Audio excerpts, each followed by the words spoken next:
All right, Judd will be with me in a moment. So totally my fault. I actually thought I could run to the bank with 40 minutes left, and I got stuck in a bank line. I'm going to bring Judd on here in a second, and we're going right now. Judd, we are live. Cool. All right. You're a little bit blue.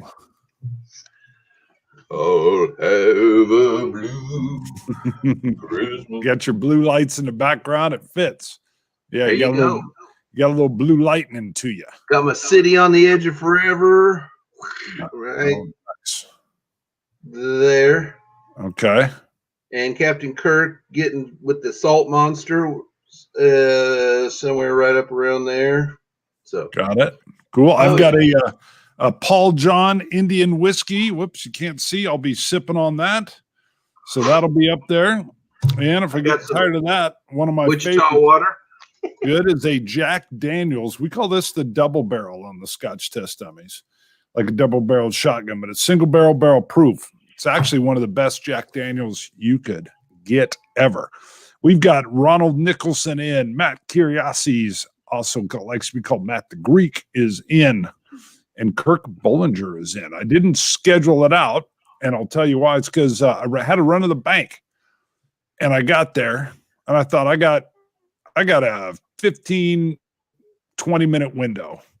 Oh, my God, I got locked in to the queue, and the lady in front of me, I could hear her. She was like, hey, can I pay a part of my mortgage through this machine? And the guy was, sure, I'll walk you through it. And I was like, oh, my God. The only thing she didn't do is balance her checkbook. I was like, oh, you're killing me. And then I knew I had to get out of there. I knew my time element. And when I was ready to start honking the horn and yelling out of the window, move it, lady, I was like, time to go. I never get to that point. So then I backed up. Nobody was in the ATM line next to it. And I bailed out of the line, zipped through the ATM line and said, see ya during the work week. Designer Van Overbay is in. Let's see. We've got Magnus from Sweden. He's got me on the proper pronunciation. He is in. I know I'm not quite right on that, Magnus. My apologies. Love the powerful name.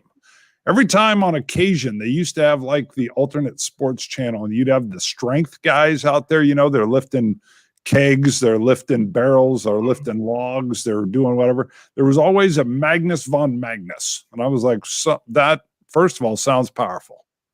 Two, I don't know how you got a double first name, Magnus von Magnus. Hey, Siran. Okay, there you go. See, what am I thinking? It's a Nordic thing. By the way, I've been very, very tempted. I'm getting into not only am I re-immersing myself in Reiner Knizia games, I've been watching Heavy Cardboard, plug for them, great show, as they do their PAX Transhumanity playthrough. I love the PAX games, but I can find almost no one to play them, so then I plan on just playing them by myself. But the PAX games are just intriguing to me, and they've got the PAX Viking out there now, which looks phenomenal. Do you know anything about any of the PAX games? No. Okay. I think Greg plays. Yes. Greg plays one of them. He had one on the list. Furiana. Greg has, it's the Mexican Revolution, and I might be able to get my wife Liz to play that. And I've got the deluxe version. I love what they do in PAX games. He even explains. So it's Phil Eklund, Matt Eklund is his son. Phil says, so first he has this hilarious thing where he says, everybody knows what a war game is. You don't need to define it. I'm thinking right there, nope, that's not correct. There's always a debate, but I think he knows that. So it's a wink and a nod. And he says, so everybody's playing Napoleon and you're moving your pawns and your pieces. And then he says, in a PAX game, you and the fellow players are the pawns. So that's his brief explanation. What else is going on in Judd World? Well, I was meant to mention this last week because I gave a blurb to it way back on one of our earlier videos on our Kickstarters. And there seemed to be some people saying, man, I wish I would have got that one. So Nemo's War, by the way, is in the last few days of a Kickstarter. It's a new. It makes it sound like it's. My joke is, it sounds like it's the last expansion, but that kind of reminds me of Brett Favre's retirements and the Who's farewell tours. We'll see. But they have an offer on there. If you don't, if you like me, I just got the expansion. But if you don't have this stuff, I think it was like $90. You could get the base game and all of the expansions, and that is a heck of a lot of game in there because every game's different. Wild.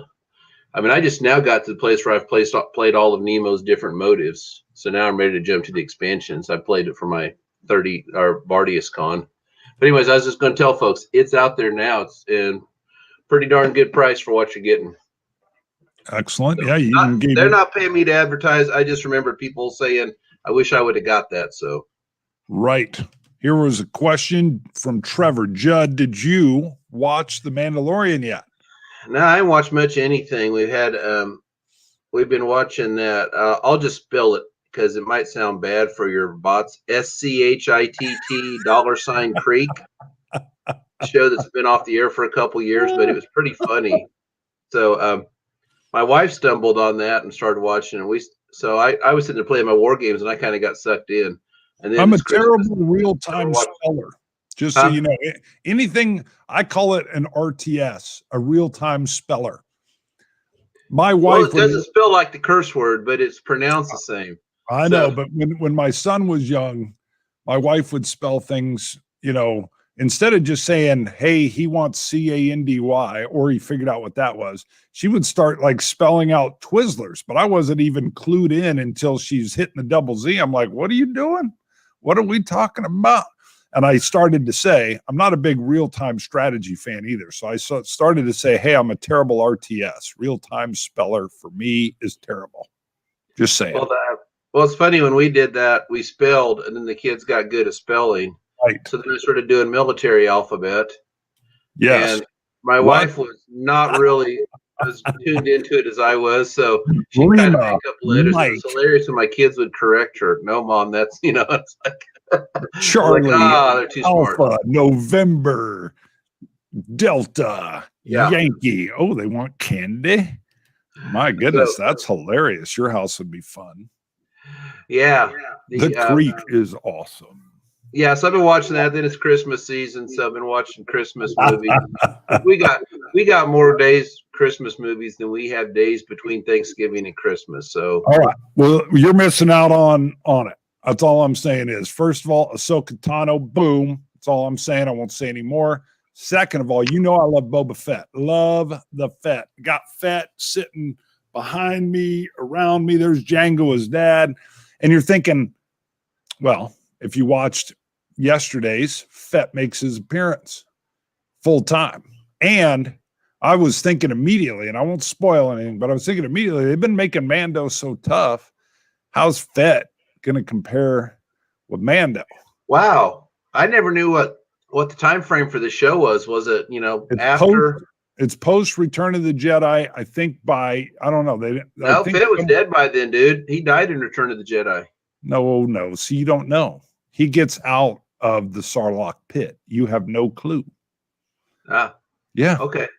Yeah, he gets out. First of all, that was in its own comic book or book series on how he gets out. And all that was thrown out as canon. Yeah, Disney decided this doesn't exist. Yeah, they threw out the canon, but do you know Dave Filoni, all right, who that dude's hardcore. Yes, he's awesome. I saw some stuff where part of his goal is through this hit and the Disney Plus vehicle, which of course Mandalorian's hard charging, is to make these things canon again. So Kathleen Kennedy fix their problem real quick. Well, these guys are so successful that she'll be there, but not for long. But these things are all canon. Bye. Oh my gosh, yeah, Fett was unbelievable. I mean, and I was like, yes. I mean, my boy was like, Dad, you gotta love that because he knows I like Fett. And I'm like, yeah. So let's see what we got here. They need to put Filoni in charge of Lucasfilm. He'd fix it all up. Well, I think he almost is. So, because He'd come out right away and say that Last Jedi garbage don't exist. That well, JJ, he does not exist in our universe like they so he said doesn't in even need Babylon to 5. do that. He doesn't even need to do that. What they're going to do is spin off. I think they're going to spin off Ahsoka Tano. They could almost spin off of Boba Fett, maybe. Who knows?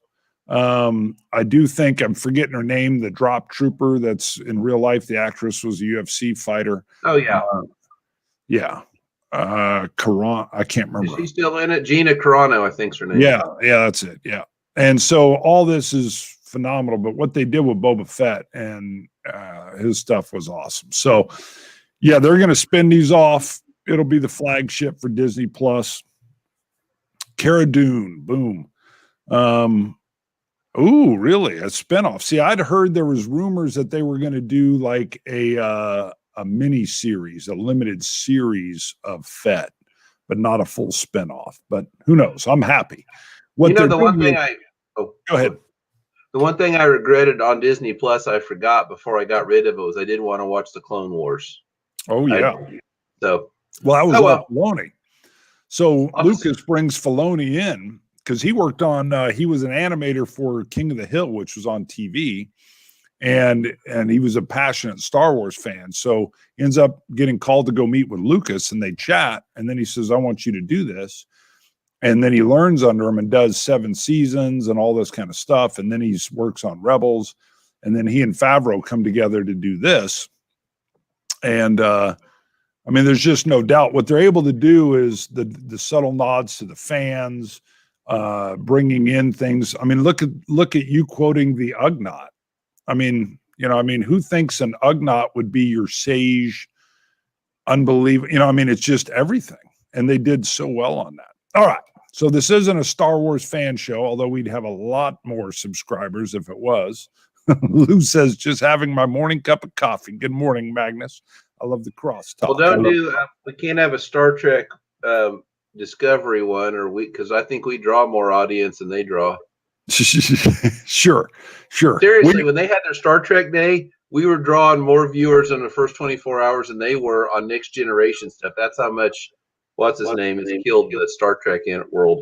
I know. I'm with you. We could probably do little breakout sessions and just say, hey, there's no games here, and we would probably quadruple the subscribership when you and I go into what we would call nerddom, and maybe we'll do that at some point in time. We do have a movie review if I can ever figure out how to properly pull video from Midway, and then we'll be ready to go. But let's get into the show, because what we're doing here, and I know you've done some pre-work, is this is the fans' time. Last week, you and I had our top 5 worst board game covers. That was a blast, actually. I enjoyed it a lot.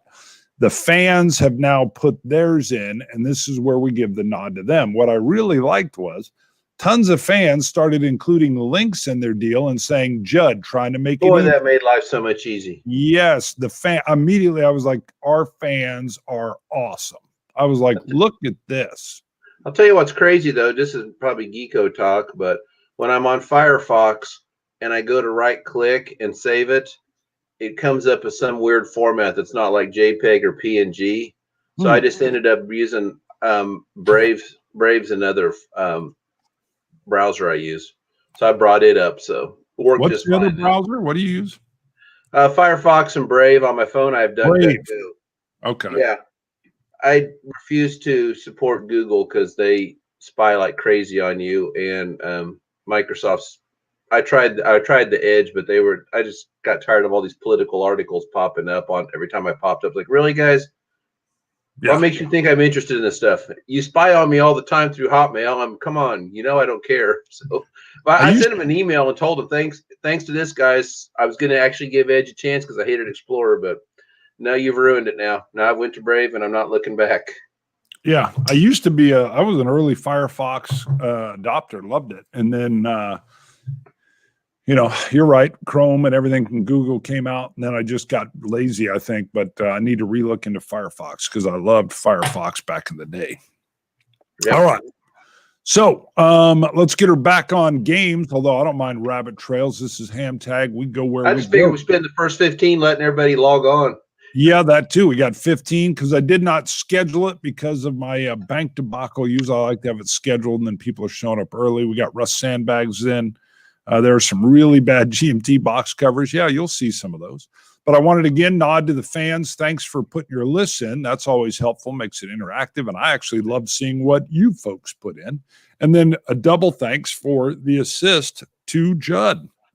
A lot of times we're not putting up screenshots, but when you're literally talking about the artwork on the cover of a game, why in the world would you not?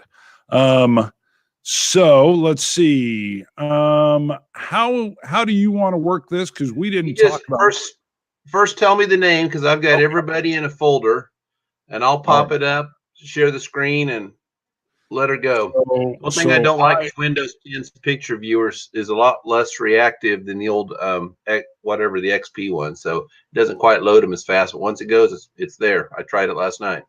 Got it. And I had not pre-staged this location, so let me go get it queued with the fans version so that when I screen share, we will be in the proper area.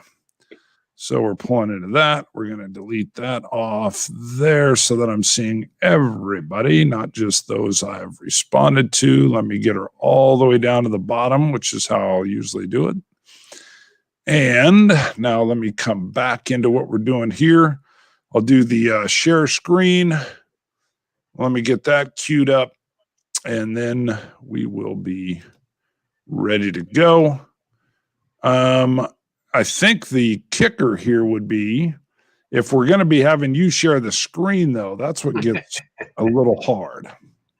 Trevor, yeah, that's me. What did Trevor put on there? Judd is being like Google, collecting data on all of us. Yeah. Tell you the truth, when this video's over, draw the window around it, delete all, because this is where I'm store my Vassal plays at, man. It's kind of, next time somebody sends me a Vassal log, it's gonna, because I always have it set chronologically. So since I said all this stuff last night, it'll be the newest stuff showing up. All right, so here's how we're going to do this. Normally, I'll screen share their actual comments, but I'm sitting here realizing we don't want to do that. I want to screen share your screen. Yeah.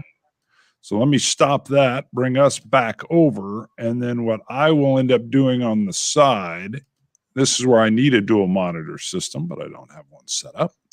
We're going to talk about Jim Leiden's list first. Do you have him queued up? So he'll be first up, and his number 5 game, just to help you, is micro game number 12, if that helps. So I just got him listed 5, 4, 3, 2, 1. So yeah, that's what I just gave you was his number 5. Okay. I mean, that's the name of the files. Here we go. Oh, I see. Okay. So do you have Jim? Yeah, it's up. Got it. Ooh, Invasion Air Eaters? Invasion of the Air. As soon as he said that, I thought, yeah, that was a pretty cringeworthy one. Look at the woman in the bottom right corner. It's like an ugly that was one of the Derek. That was one of the few micro games I did not have back, because I used to collect those things. But yeah, I don't know if you remember those or not. $2.95. You had to cut out the counters. They only had 2 colors. So it'd be like one side would be black counter with white drawing on, and the other be white counter with black drawing. And the map would be a little tiny thing with basically one solid color on it. But hey, they were real cheap and they'd fit in the back pocket of your pants. Yeah, I didn't do any of these micro games at all. Now, what do we got here? It looks like we have like a shrunken potato that's been turned into a microbe or something.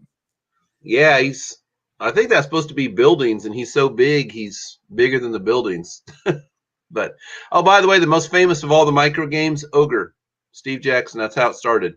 Got it. And I do have the grand, giant, oversized American Ogre box. Yep.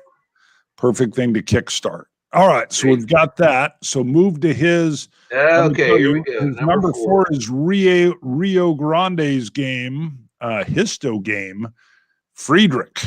Good game, bad cover. Oh, God.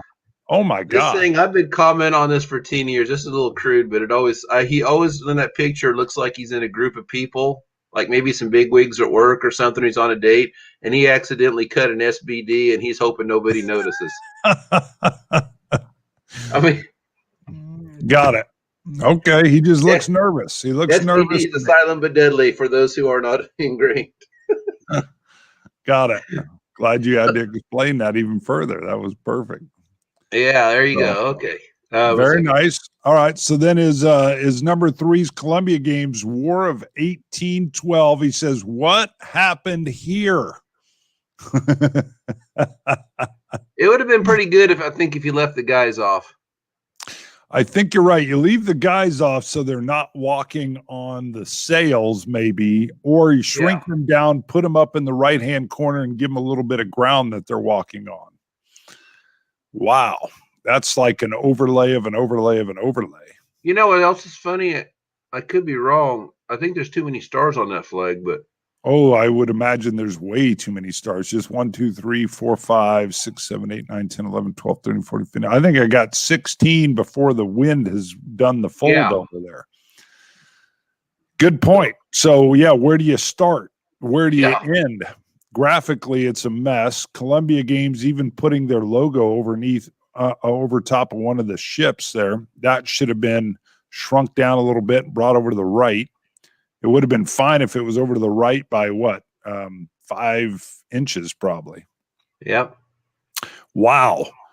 That I would agree. I need to like change my list based on what Jim's got here. So number 2 is Mayfair Games. Oh, I know this one. A House Divided, the War Between the States, 1861 to 65. And he says, Lincoln looks like a potato.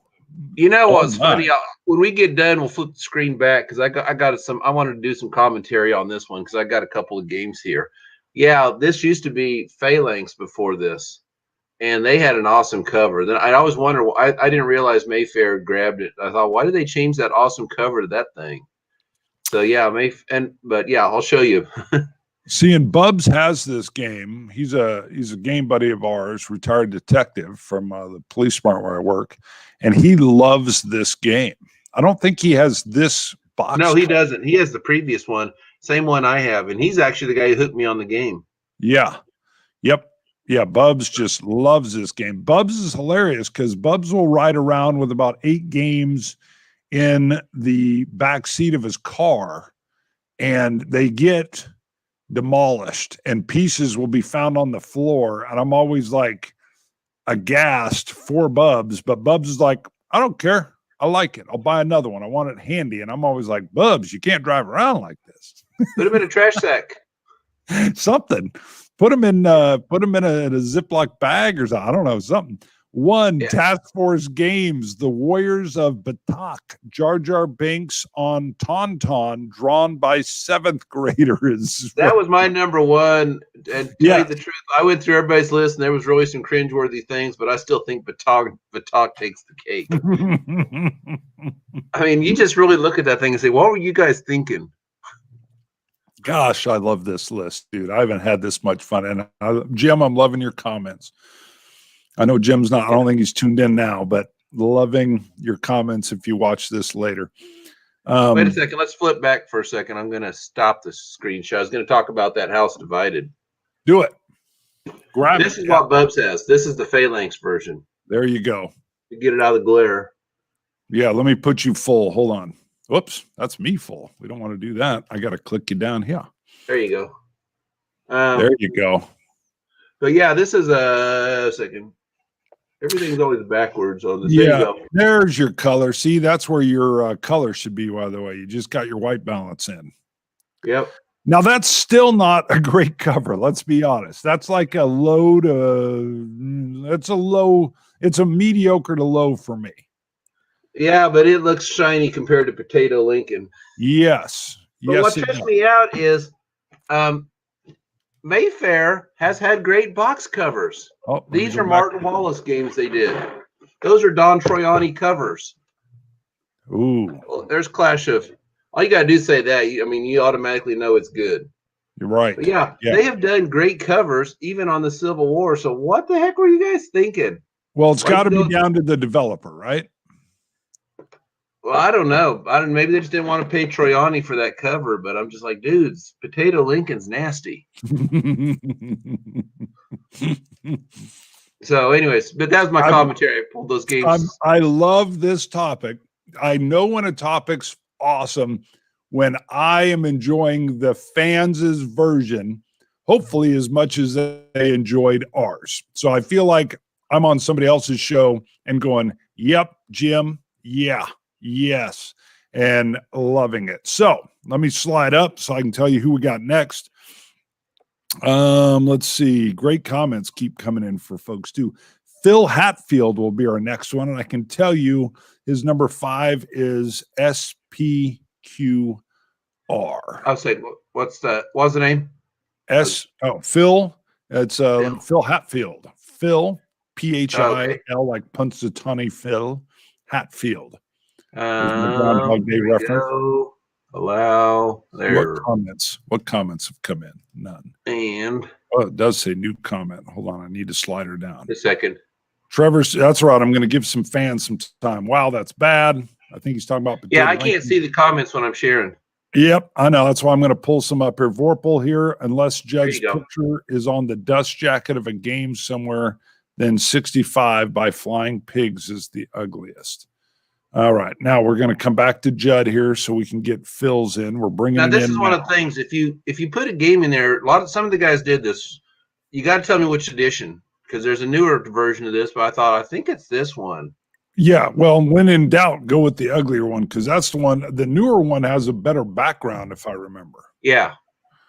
Yeah, and it's still not great, though, but that is terrible. So I mean, it looks like it bugged me so much. That kind of reminds me of some of the books I read where they talk about the different armaments they had. But so zoom in a little bit, because I'll tell you what I don't like right off the bat is the map there. The map looks like it's just cut and pasted in. I think I don't mind the period artwork, the drawings of the soldiers. I actually like those with the shields in particular. Those are nice. What I cannot stand here is the tan background. And what ruins it entirely for me is the paste up of, it's like I'm looking at my phone at, hey, what's Italy look like? Oh, there it is. And it's not even a good map of that region. So I can't stand how that was plugged in there. And then I have the new one. When you get done, I'll get off the screen share and show you what the new one looks like. Love the soldiers. Love the shields. Can't stand. The only thing that would have made it worse is if the map was brought to the foreground and actually covered up the soldiers. That I would have been like, oh my God. Go ahead. What's your thoughts? I don't know. The new one has soldiers and it has a different.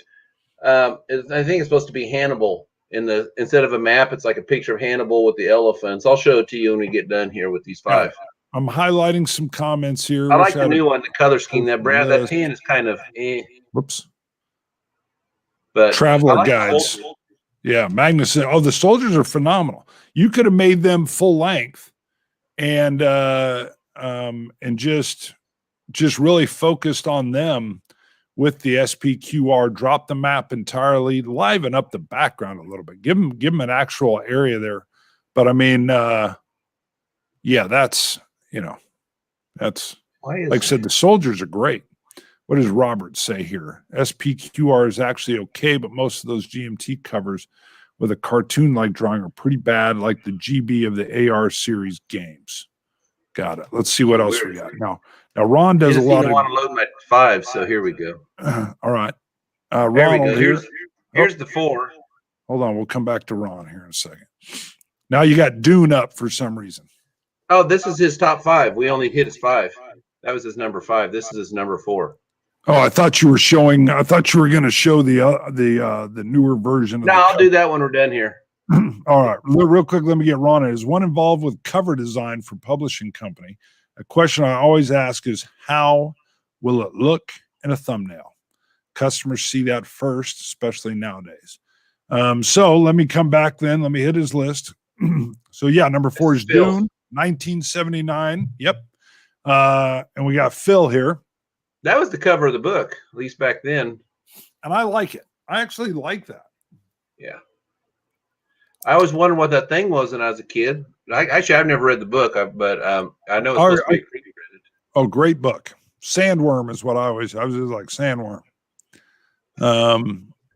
Now later when you get to ride the worm, that's a whole new thing. Okay, let's see. Yeah, so same with, I agree with you, Tim, here. I actually love that cover, but we also have said this is very subjective. Even when Judd and I put ours out, we're not claiming to be the, correct. We're just saying it's us. Touch of This is his number 3, and my daughter hates this cover because of the weird dude on the left. Okay, she does not like the weird dude on the left. Yeah, we've worked in a lot here. So we've got a little bit of cleavage. We've got the weird dude on the left that's like demon spawn. And then we've got a lot of lace and musket looking things going on. Yeah, this game is phenomenal, and I think it's cool that they have. I don't know if they're employees or they hire people to dress up the parts, and they're on all the cards. And I think one of them was even at a convention. Oh, yeah, they bring them to conventions. They they hire. I don't know if they're actors or what you said, but yeah, they hire them in. Yeah, the guy in the bottom right hand just corner. The dude on the left, that just creased my daughter out when I'm playing that game and I had that box sitting out. It's not like she's scared of it; she's just disturbed by it. You need to dress up like that guy. The guy in the bottom right-hand corner looks like someone totally, like they painted him in for some reason. Like he's not real. I don't know. So let me look here. So our next one is going to be the road to, how do you say it? Sharin? I do not know. Someone will say how to do it in there. Now that's interesting. The stances are fairly odd, but I love the waist up is what I will tell you here. It reminds me of something Jack Kirby said about when you draw superheroes, you do everything exaggerated. They just don't stand there. They stand. You know what I mean? Right. Zoom in. It's like whenever they drop out of the sky in the movies and they do that really cool thunk when they hit the ground, that look they have. Yeah, Kirby said you exaggerate everything in a superhero because they do everything so much bigger than the rest of us. That's kind of what that reminded me of. Zoom in on this a little bit. I'm going to point out a couple issues here. The rifle, what is that? Is that an infield? The rifle's way too short for the guy with the fez. Back it up just a touch. The guy with the fez, you got to see the rifle on the ground. If I remember right, unless he's really tall, that would be up much higher. The stance into the hill's interesting, but it's like Foghorn Leghorn lower torso with both these individuals. I'll say. I say. I'm standing on a hill. And then again, the rifle's pretty. That's all right. The rifle's pretty small with the guy in the up front too, which is odd. These look like they would be. Wow, it's real small now. This is like a lot different from a lot of Revolution games. They got a cool look to their games, but this is a bit little bit. It's almost a thumbnail back there. There we go. Yeah, I don't know what he's got going on there. Interesting. And then the pith helmet seems a little wide too. I don't know. There's some things wrong. I like the point, but the lower body's throwing me for a loop. Okay. All right. Probably enough. Yeah, you have to shrink everything back down to the smallest number in order to get this arrow to show up on the right sides to advance to the next frame. It's this Microsoft program. I really don't like it. And come on, get back. Moonstar. I know you've already shown the foreground there. There we go. That's why I keep shrinking them. That's the only way I can advance. Yeah, this is some weird hippie art going on here. I had never heard of this. This is pretty horrible. Yeah, what's the story with this? I don't know. It looks like the sun's got a runny nose or something. Well, yeah, maybe. I think that's the, what do they call the little cutout that's underneath your nose? I forget what it's called, the divot. It's not a divot. It's called something else. I will say this, though. As weird as it is, it's almost kind of pleasing.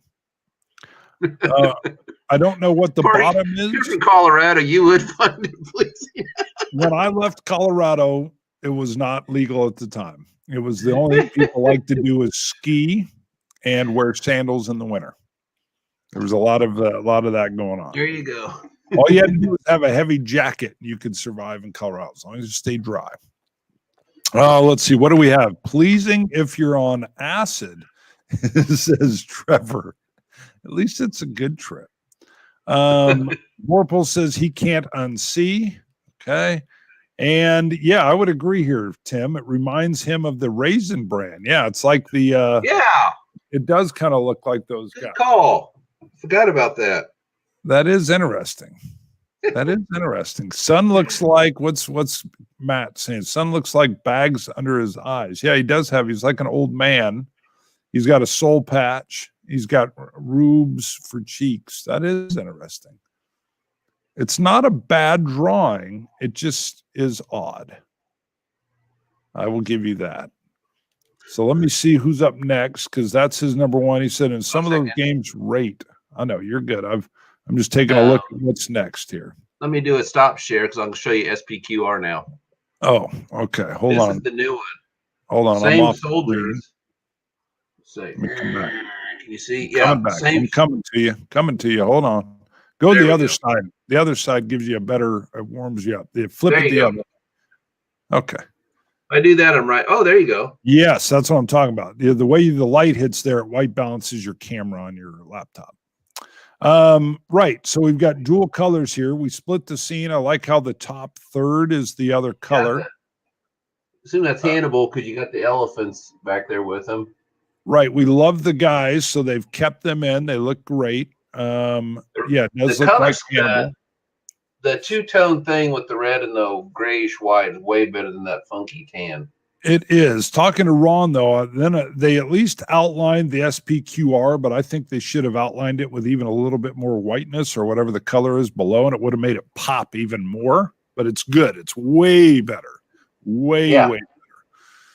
And I mean, from what I've seen, all of these games in this series have this color of red going on in them. Here's what's weird, though. You can tell they just basically got rid of the map because someone in-house said the map looks terrible, and they said, well, what do we want? We'll pop this photo in a Hannibal. Put an elephant in there. And then they added whatever the crest is or whatever the stamp is in between the soldiers. But that's way better. Big improvement. Yeah, well, it's Hannibal. Got it. Yes. Much nicer, says Tim. But Hannibal being off-center hurts my sense of balance. Yes, it is weird. By the way, you know my role in this reprint? You painted Hannibal. No. This has been on my wish list since about 2011. And I just got into Command and Colors Ancient, and this thing was on the P500 for like 8 years. Right. And I had given up on it, and well, anyways, back when I was on Twitter, I don't know what was going on. I was at GMT website just messing around. I go, and whatever happened to SPQR? And I got on there and it said orders to date 490, like 496. So what the heck? So I jumped on. I was 497. Then I got on Twitter that and I said, hey, people, SPQR is 3 away from hitting P500. Get on there. Boom. Next day it was there. So then how long? Announced like the day after. It's on. It's in the queue now. So that's pat myself on the back there. There you go. Now Vorpal thinks that is that Judd's head on the coin. There you go. There's your white balance again. Nice. Yep. I need to get fancy lights like you. That's a great working light. You're all right. You don't need to. You're doing fine. It's just weird when you get the right white balance and then it works. And then I'm like, wow, your color's awesome. So I've been struggling actually with some of my lighting lately. I don't know what's going on. Was it worth waiting 10 years to get the game? I think so. But what you got to realize is I love Men of Iron. And when you take the simple Great Battles of History system, it's very much like Men of Iron for that era. So I gobbled it up. I think I got 7 or 8 games using the Men of Iron system. So I have not played the full rules on. I know there's some people that say go all the way, and there's some people like Joel Toppin and Steve Carey that they just love the simple. I think Steve said it lit a fire under them as far as playing all those games again. It's great having one rule book. You can play like 8 games with it now. So it does take a lot of the detail out of it. But, I mean, as far as it doesn't take too much detail out, but it takes a lot of the detail out on routing. But if you love Men of Iron, you get the simple Great Battles of History rule book, and boom, they're like 8 of not all these games. If you ever have a question, you can get in there, or check on BGG. But it's like 8 of the games work with that one rule book. All right. Now, Matt is live, and we're going to Matt Curiosis's list next. Matt the Greek. So just so you know, it starts with number 5, Alpha Omega 1977. And I'll let you pull that up, see if you're working on that. You are. As soon as you get that, I will highlight over, and then we'll get there it is. And it is MD Curiosity. So there you go. MD is correct. Sorry, Matt the Greek. Matt the Greek. Couldn't find a Matt in there. Okay. And what do we got? A Trevor comment here. Judd, go all the way in everything. That's from Trevor. True. It's not a good character trait. Could be all right. Okay, here you go. All right, I'm going to come over. You're zooming it in now. That's perfect. Let me go full screen with it. Yeah, wow. It's like they how's that 70s font, man? Yeah, and they went all 8-bit with it before 8-bit was cool.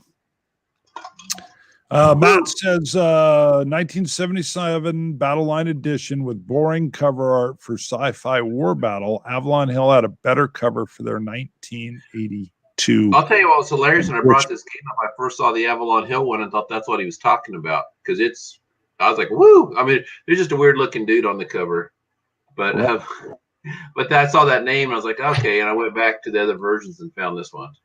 So yeah, this is worse. Oh yeah.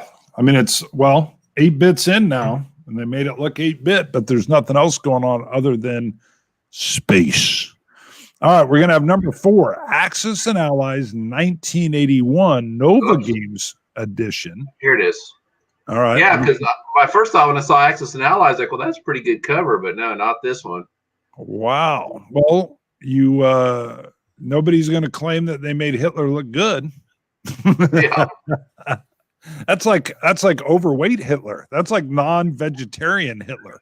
I shouldn't say that. I probably just got this channel flagged. Yeah, you got us demonetized. If you say Hitler 3 times, Hitler, then you're demonetized.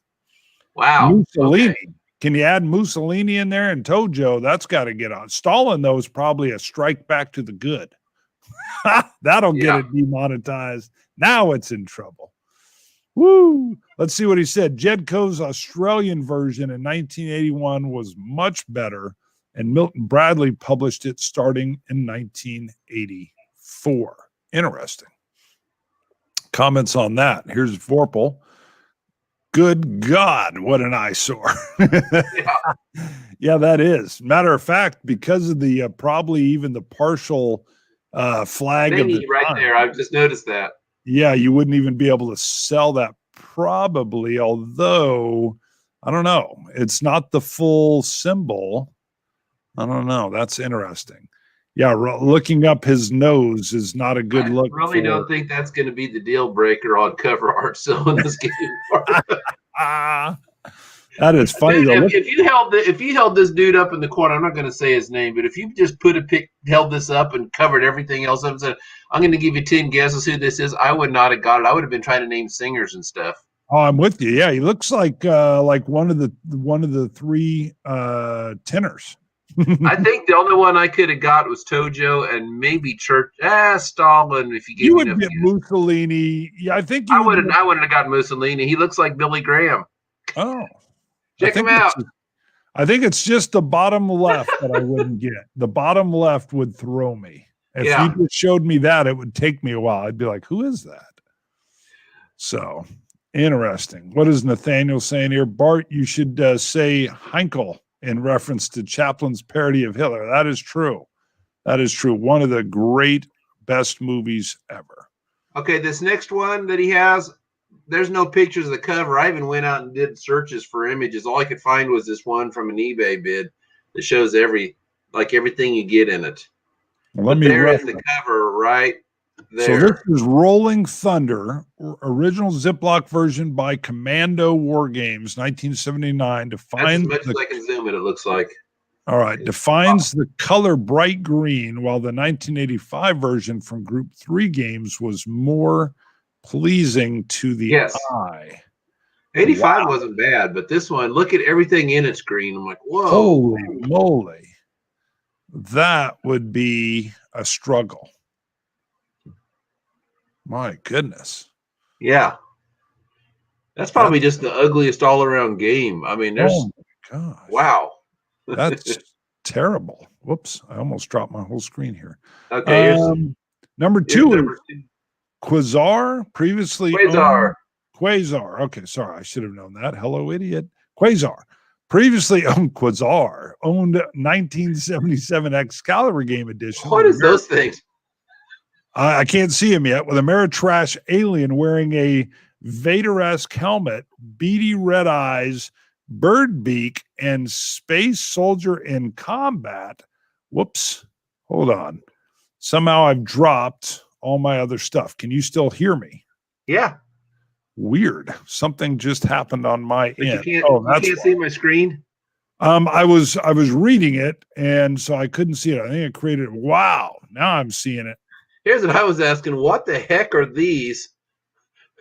Oh my. Oh, goodness. Bart, this thing is now not suitable for work. What's the superhero doing down? Is he dying down at the bottom there? What is going on down there? I don't know. Oh, yeah. He's shooting the guy in the neck, I guess. Yeah, it's like Flash Gordon, but I don't know. He's sliding into first base or something, or home plate at the same time. Wow. The beak. That is impressive. Wow. Hold on. Now I've got to. Okay. Whoops. There's your number 1. Sorry. This is weird. Hold on. Let me pop back in here. There we go. Sorry. I've somehow lost my links here, so I'm having to pop in through my deal here. Honorable mentions. He's got Africa Corps. We'll just stick with that. Number 1 is Time War. Hold on. I don't think it's Matt. I know. I just hit a button and it moved on me. Should be ICBM by Mayfair. Hold on. We're coming. I hit a thing and it moved everything. We'll go with you. You take it for now. I got to fix something on mine. Yeah. When I did on my top 5, my number 5 was Morgan's Rifles. That was the one where the British dude just kind of standing there while they're all in melee, and they all have this look like they're all really like Freddy Krueger looking faces and all. And yeah, ICBM. I commented that Mayfair, those small box games, there was some pretty horrible art on there, and this is another example. I'm guessing this is one of those small box editions.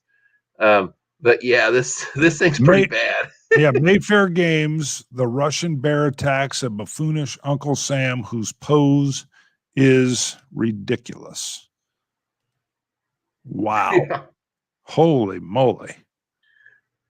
That's a strong looking bear, but he's short. Yeah. I didn't even catch that was a nuclear cloud in the background. The mushroom cloud. All right. Give me a second. Stay on. Wow, you got a bunch of mushroom clouds. Okay.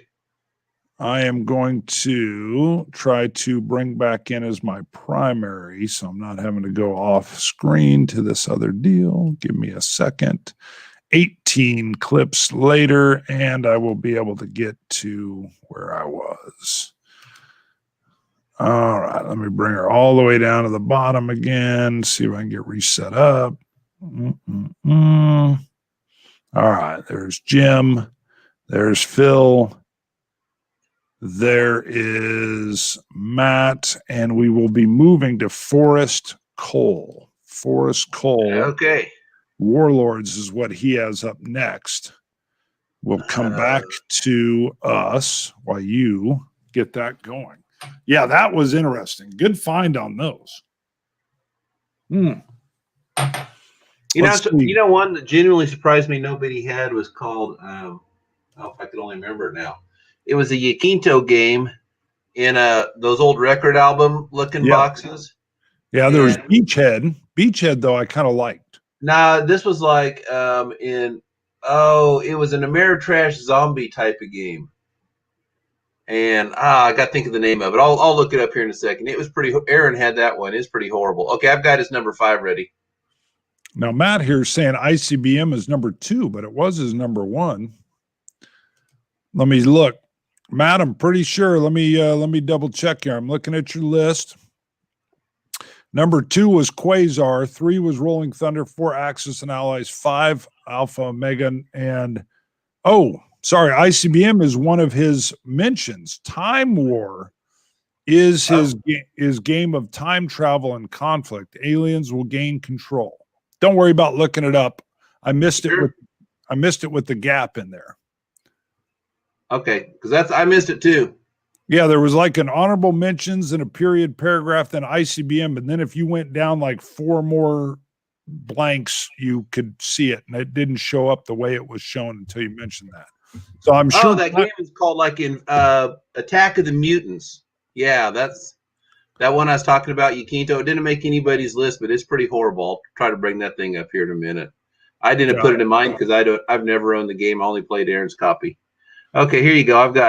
I've got 4 up now. Got it. So sorry, Matt. It was the way it was kind of listed there. It kind of fell down. Sorry. All right. Whoa. Hold on. We had it. Where was it? Yeah, I was trying to bring that time war up, but just internet's super slow the way we're doing this. Yes. Okay, there you go. In the end, when we're chit-chatting, we can go back and get that, Matt. Okay.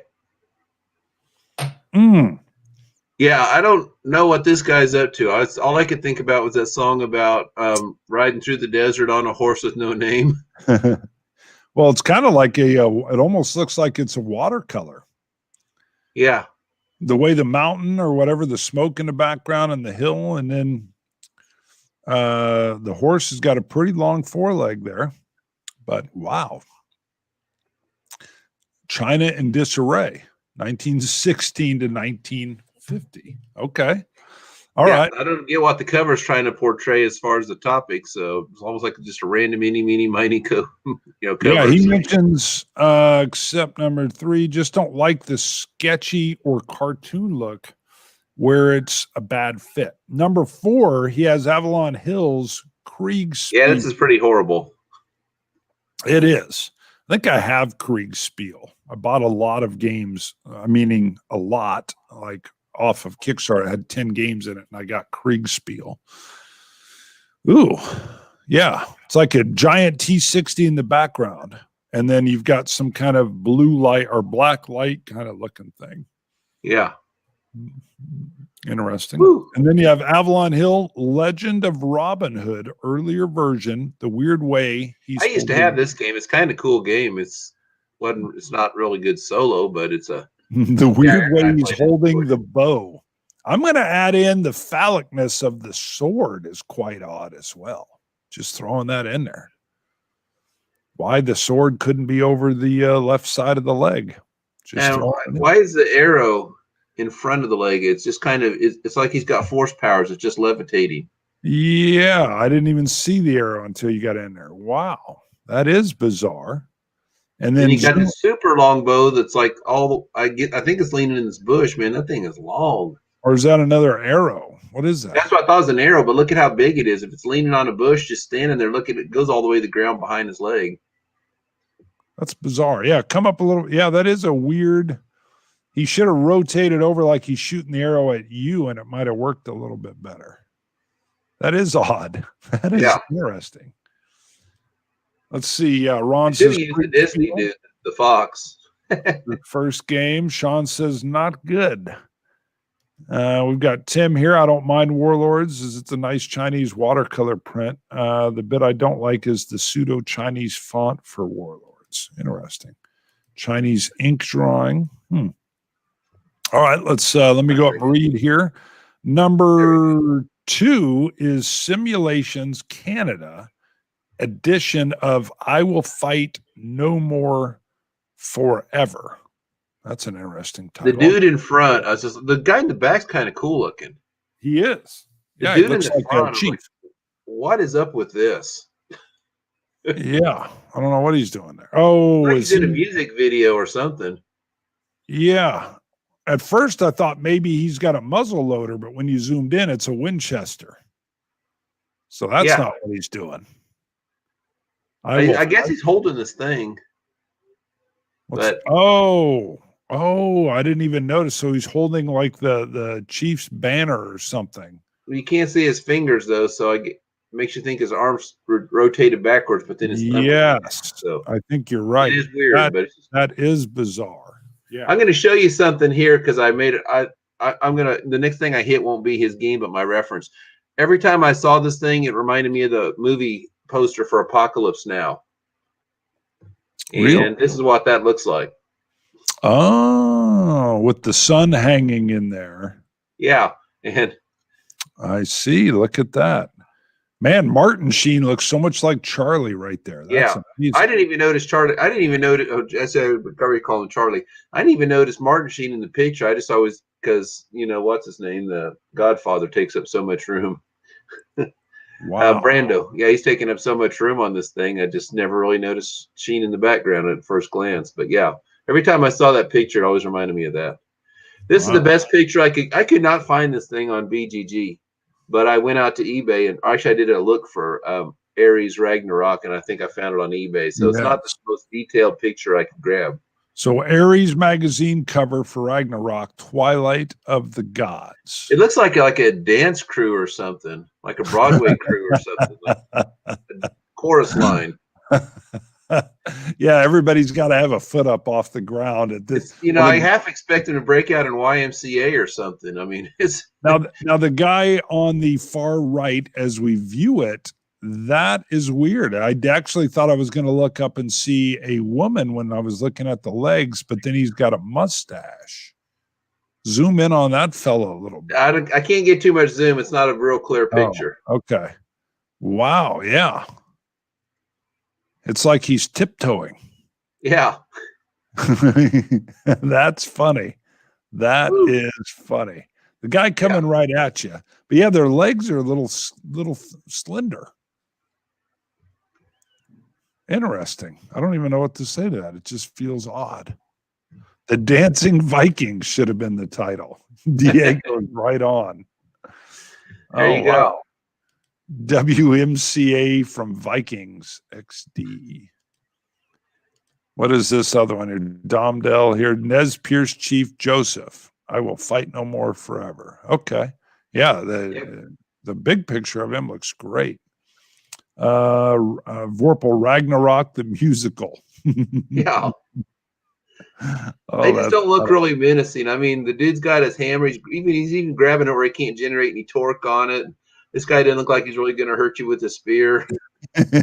This guy looks like Neo over. Remember when Neo fought Smith and got beat in the first movie and kind of got punched really hard and he stood up and made that little swing with his arms? That's what he looks like he's doing, the Neo look over there.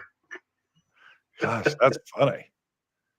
That is good. All right, let me come back to us while you reconfigure. Let me get the next one. Who's next? Let me pull I just need the down. name. Let me see.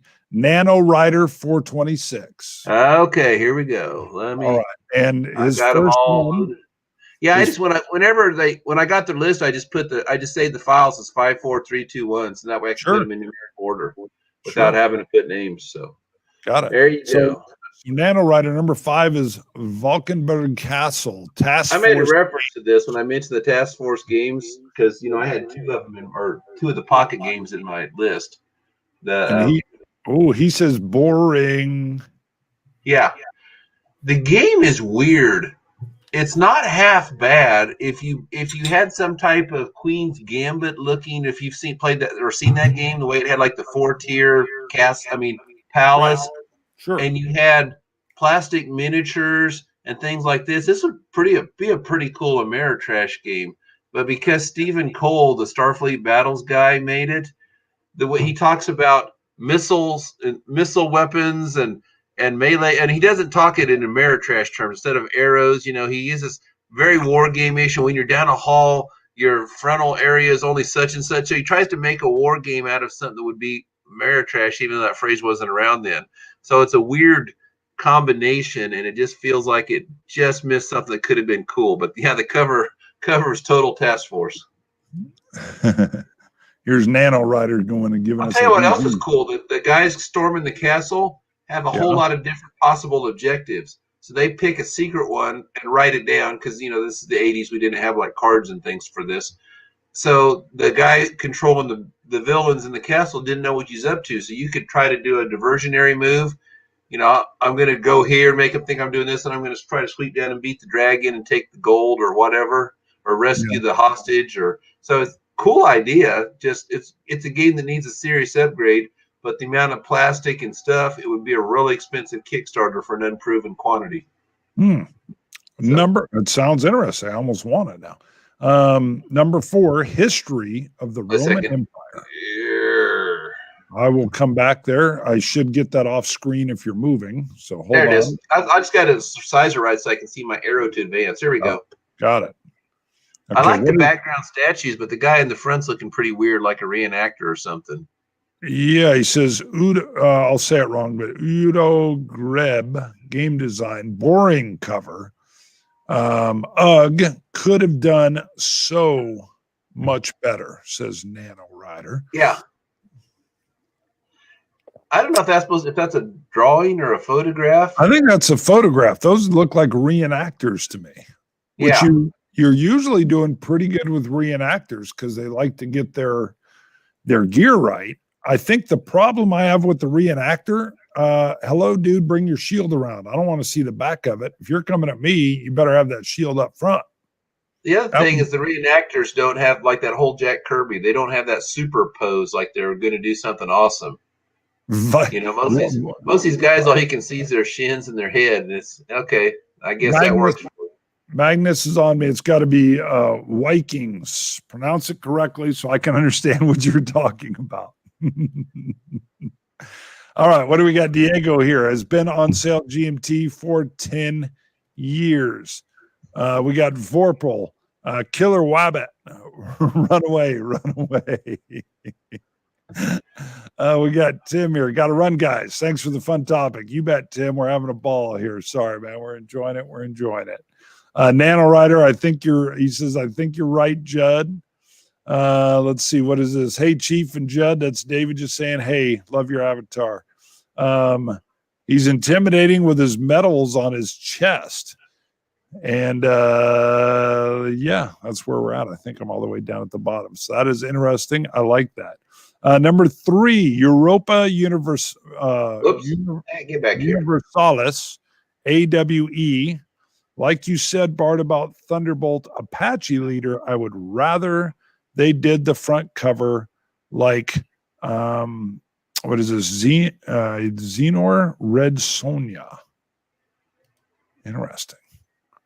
That's weird. That I don't know anything about this game, but when you see Europa and then you see a picture of the presenting of the Declaration of Independence.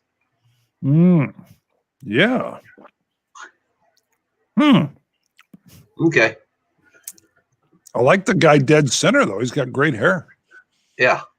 Kind of looks like August on our game group when he lets it go. There you go. If you're watching August, which you're probably not, there's your reference. All right. Let's see. Number 2. Ooh, I like the title. The Beast Lord from YouTube. Woo! This guy's pretty cringy. I would rather not see the Beast Lord face. Oh my. I think he said he would rather. Hold on. Let me read it. Yes, I would. No, he said I'd rather not see the Beast Lord face. I don't know. I'd rather see his face rather than his buttocks. Yeah. I got stabbed in the buttocks. That's right. Look at that. A little bit of cheek. It's cheeky. What's going around on the side here? What do we got here? We got bejeweled or something. I don't know what's going on. It's like a bejeweled. Oh my, you were zooming in. Yeah. Cheeky. I'm blind. Follow the yellow brick road. Oh, that's true. There it is. That is it. Going to Oz, man. Rodolphus II. Ghost Veden. What do we got here? Wedgie Meister. I'm having too much fun. There's his number 1. That was one of my top 5. Looks like he has his underwear on backwards. Sorry, I'm still enjoying the comments as they come in. That was your number 5. Good one it is. So his is Escape from Altazar Task Force Games. Yuck. Yuck. I gave it the 3 yuck. He only gave it 1, but it's worth a 3 yuck. Woo! He does say on one of them, it's a great game though. Which one's he talking about? It's a cool idea. The game is fun. I mean, it's one of those almost you play it once and you kind of got what you wanted. You're just not going to hit the table a whole lot. but it's one that if somebody says, "Hey, I got this game, you want to learn and play?" I'd say sure, because it's really a blast. Hmm. And it's not one of those games where you're going to sit there and play 10 times to figure out the optimal strategy. I mean, you're trying to escape and get to this certain perimeter, kind of like Kirk and McCoy getting off the asteroid in Star Trek 6. They had to get past the shield perimeter. You got to get to this edge, and then you're saved, and then they're trying to hunt you down. So and there's like dummy counters because a whole bunch of people are escaping. So you move the dummies, so it's not going to solo worth the darn. But yeah, it's a good game. Just it's like this is the opposite. This is the like Neo and Smith, where he was this negative. This is the negative of your Steve Pascal guy from Academy, the guy who did the Task Force art. Yes, Steve is creating his oil on canvas in Hawaii as he drinks his refined coffee and creates a masterpiece of what looks like living movement with paint. And then you've got the net. Yeah. All right, we're going to be pulling up Rick Godot, and Rick Godot starts off with he says, "I'll do like the others and help Judd out with some links." And he does. He adds links to his list. Kudos to Rick and everybody else that made this much easier for Judd. And thank you, Judd, for putting together, because you are the maestro There you go. of creating these. So you're seeing The Fall of France. This is number 5 Europa Series 2nd edition X exemplar. What X? The Fall of France. I think I can find France on a map of Europe without a guide. You know what was kind of neat about this series? I don't know. People know more about this than me. I just remember seeing it in the game stores in Kansas City in the 70s. This is like a whole series of games, and wherever it takes place, they outline it because there's a big monster game on the Soviet front. So they got the Soviet part. People probably know the name of it, but I mean, it's one of the biggest monsters I think there's been. But yeah, each one of these would kind of highlight where the fighting was taking place. But I never played any of these games. It's just what I've kind of determined from it. Got it. Magnus, I figured you were referencing the one with all the different heads of state. And of course, so I'm with you. What do we got here? Trevor, Battleship, You Suck My France. Number 4, Battle Cry, the 1999 edition.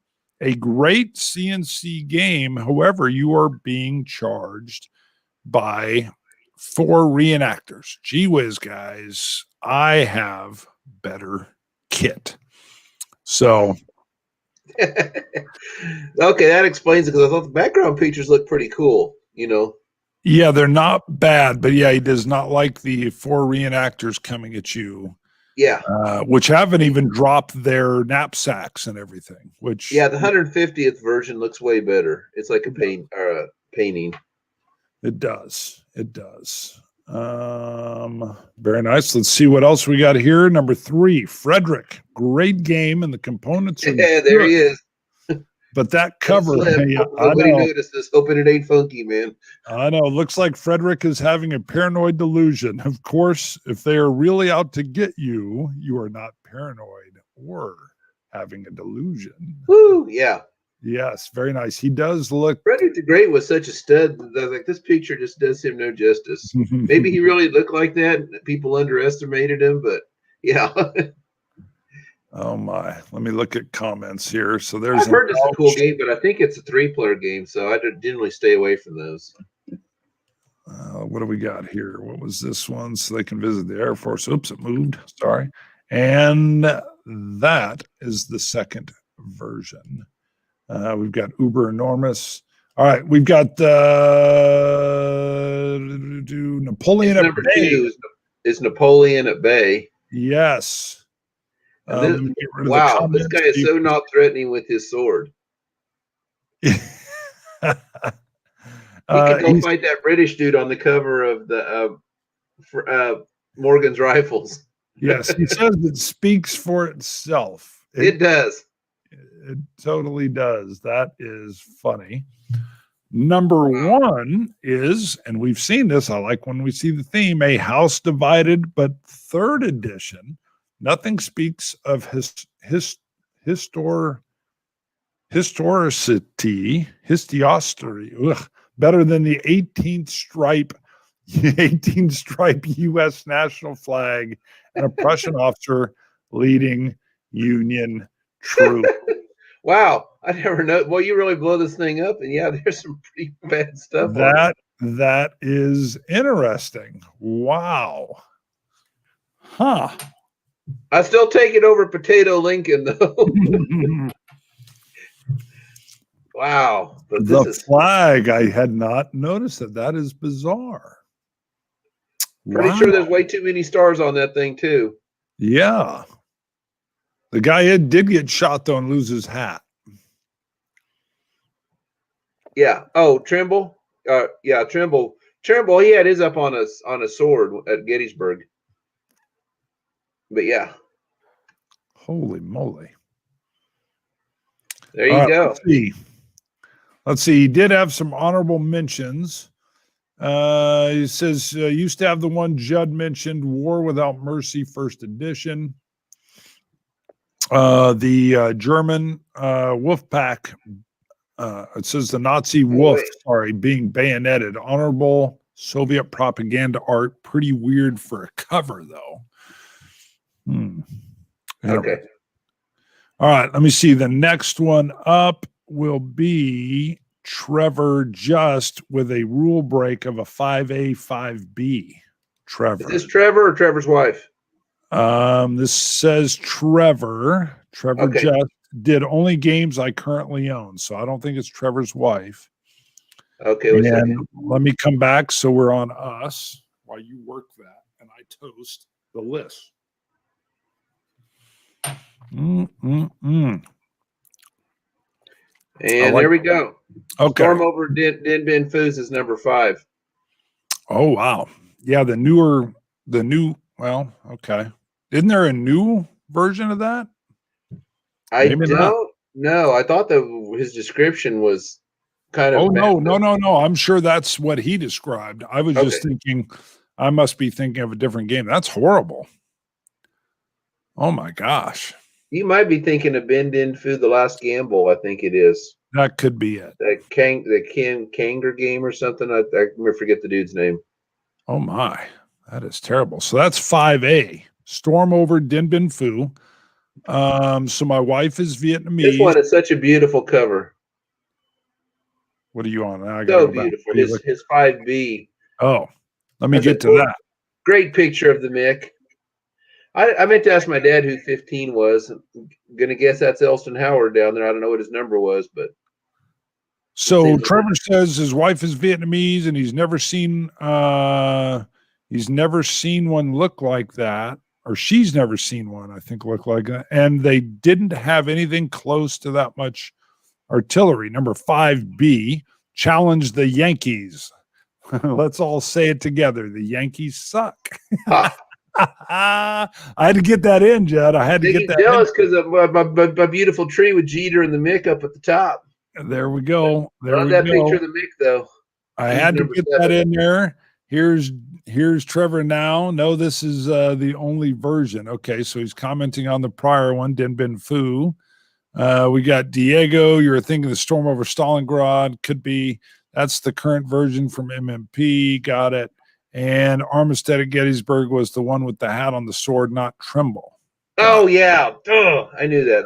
That's all right. We're not going to. Coffee ain't kicking in yet. Need another cup. Coffee. Yeah, I've been playing that. I'm getting ready to throw it back on the table. I played it a few times this year. The Pickett's Charge, and you have Pickett and Pettigrew and him. So. All right, so we've got number 4, 1989, first edition. Either show the face or the wall. But this looks like the wall with the dude peeking through a hole that got tagged with the communist symbol and solidarity. I thought it was a dude peeking through the wall. Wow. Who's the dude? I don't know. So 1989, Dawn of Freedom. Interesting.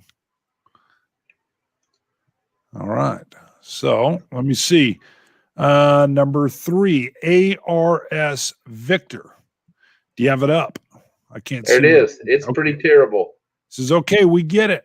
wargamers like Hex Encounter, but this is like Eurogamers' version of putting two peeps on the cover trading wheat for sheep. Okay, I got to see this. See, I can't see it when I'm done. Oh my.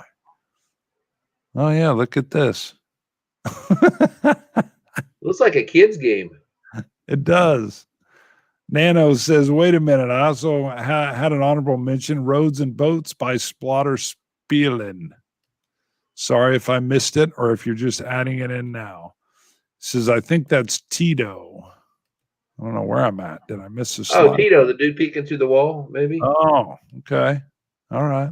That's probably what he's Tito referencing. Jackson? I'm kidding. It says new comments. Come on, slide down. Oh, here we go. He thinks Magnus says Minecraft. My boy loves Minecraft. All right, let me pop up. Number 2 will be Barbarossa to Berlin. I get what they're going for. I kind of like it, but go ahead. But just pick one picture, not 25. Seriously, count them. And why is poor Ted Race here in 1941? Wow, that is a lot. I don't like it. It's too much. What I liked about it was each line is a different year, so it's showing the chronology of the war. Oh, wasn't that popular for a while where they would do all these kind of like, I don't know, like posters or whatever, and then kind of show you that? I remember that was a thing, I thought. Yeah, because, I mean, look, you got your D-Day in 44, your the Ardennes, probably Sure. Market Garden. P-51's in the correct year. So, yeah, I mean, I don't know what's going on out here in the Wolf Pack.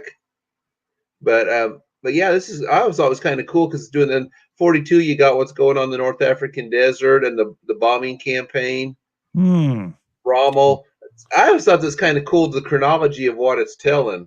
Okay. But yeah, I also recognize that some of this is like it's like Roger McGowan clip art, just copy and paste in stuff. But the color scheme seems to work. It's divided well. 41's blue, 42 has that tan looks. But I don't know, it's a personal thing.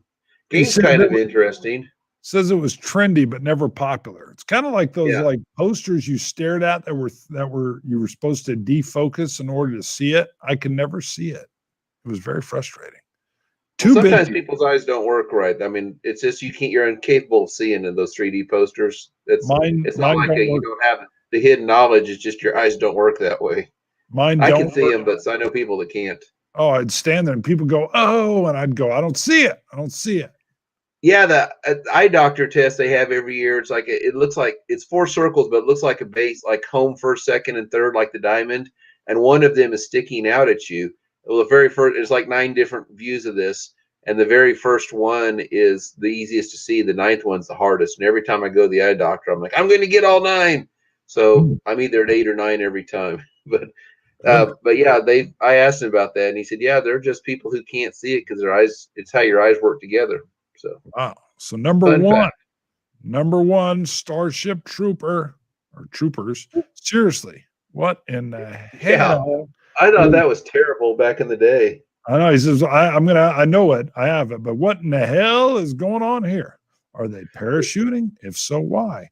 It reminds me of the, what was The Day the Earth Stood Still? I think it was that old 50s movie, that weird looking robot. Yeah, I don't think they're parachuting. I think they're just dropping. I think they're parachuting. Look, they got these things going on over here. Yeah, but you don't see the chute. Oh. I don't know. Maybe they're levitating. I never read the book, so I don't know how they. The book is great. That's not going to be in there, but I can't remember. The book is phenomenal.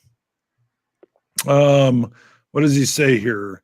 Or are they landing on the box? And why is the mountain pink? And did a trooper land on the mountain? Why is their armor gold? And how is it? And how do they see out of that helmet? Nice. Let me see who's up so I can tell you who to cue. Let's see. What do we got here? Okay, they're not listed, but I bet you got them. David Brown will be next. And he starts with a star and it says Ming Dynasty. So Let me come back to us so people don't see. What's your guy doing there looking at the camera all cute, confused? I'll show you. That's the guy I've mentioned before. I had him on a T-shirt and on a cup. The guy from Philadelphia talking about the firefighter that was catching, he used to work for the firefighters, and You that did building tell me was on that. fire, and they were throwing the babies down. And he was catching them. He said, Yeah. unlike Aguilar, yeah, Yes, that's him. right. He's my screensaver. He's my backdrop on my phone, on my computer. Dude's just funny, that look he gives. Yeah, the movie has nothing, not nothing, the movie comes closest when they're in the beginning and the veteran is a teacher in the school. That's probably the closest it gets. And some of the brutalness in the training. I actually like that part, but all right. I couldn't see those either. What is this? I couldn't see those either, Chief. Yeah, good. Not just me. I'd be stuck staring at those going, I can't see it.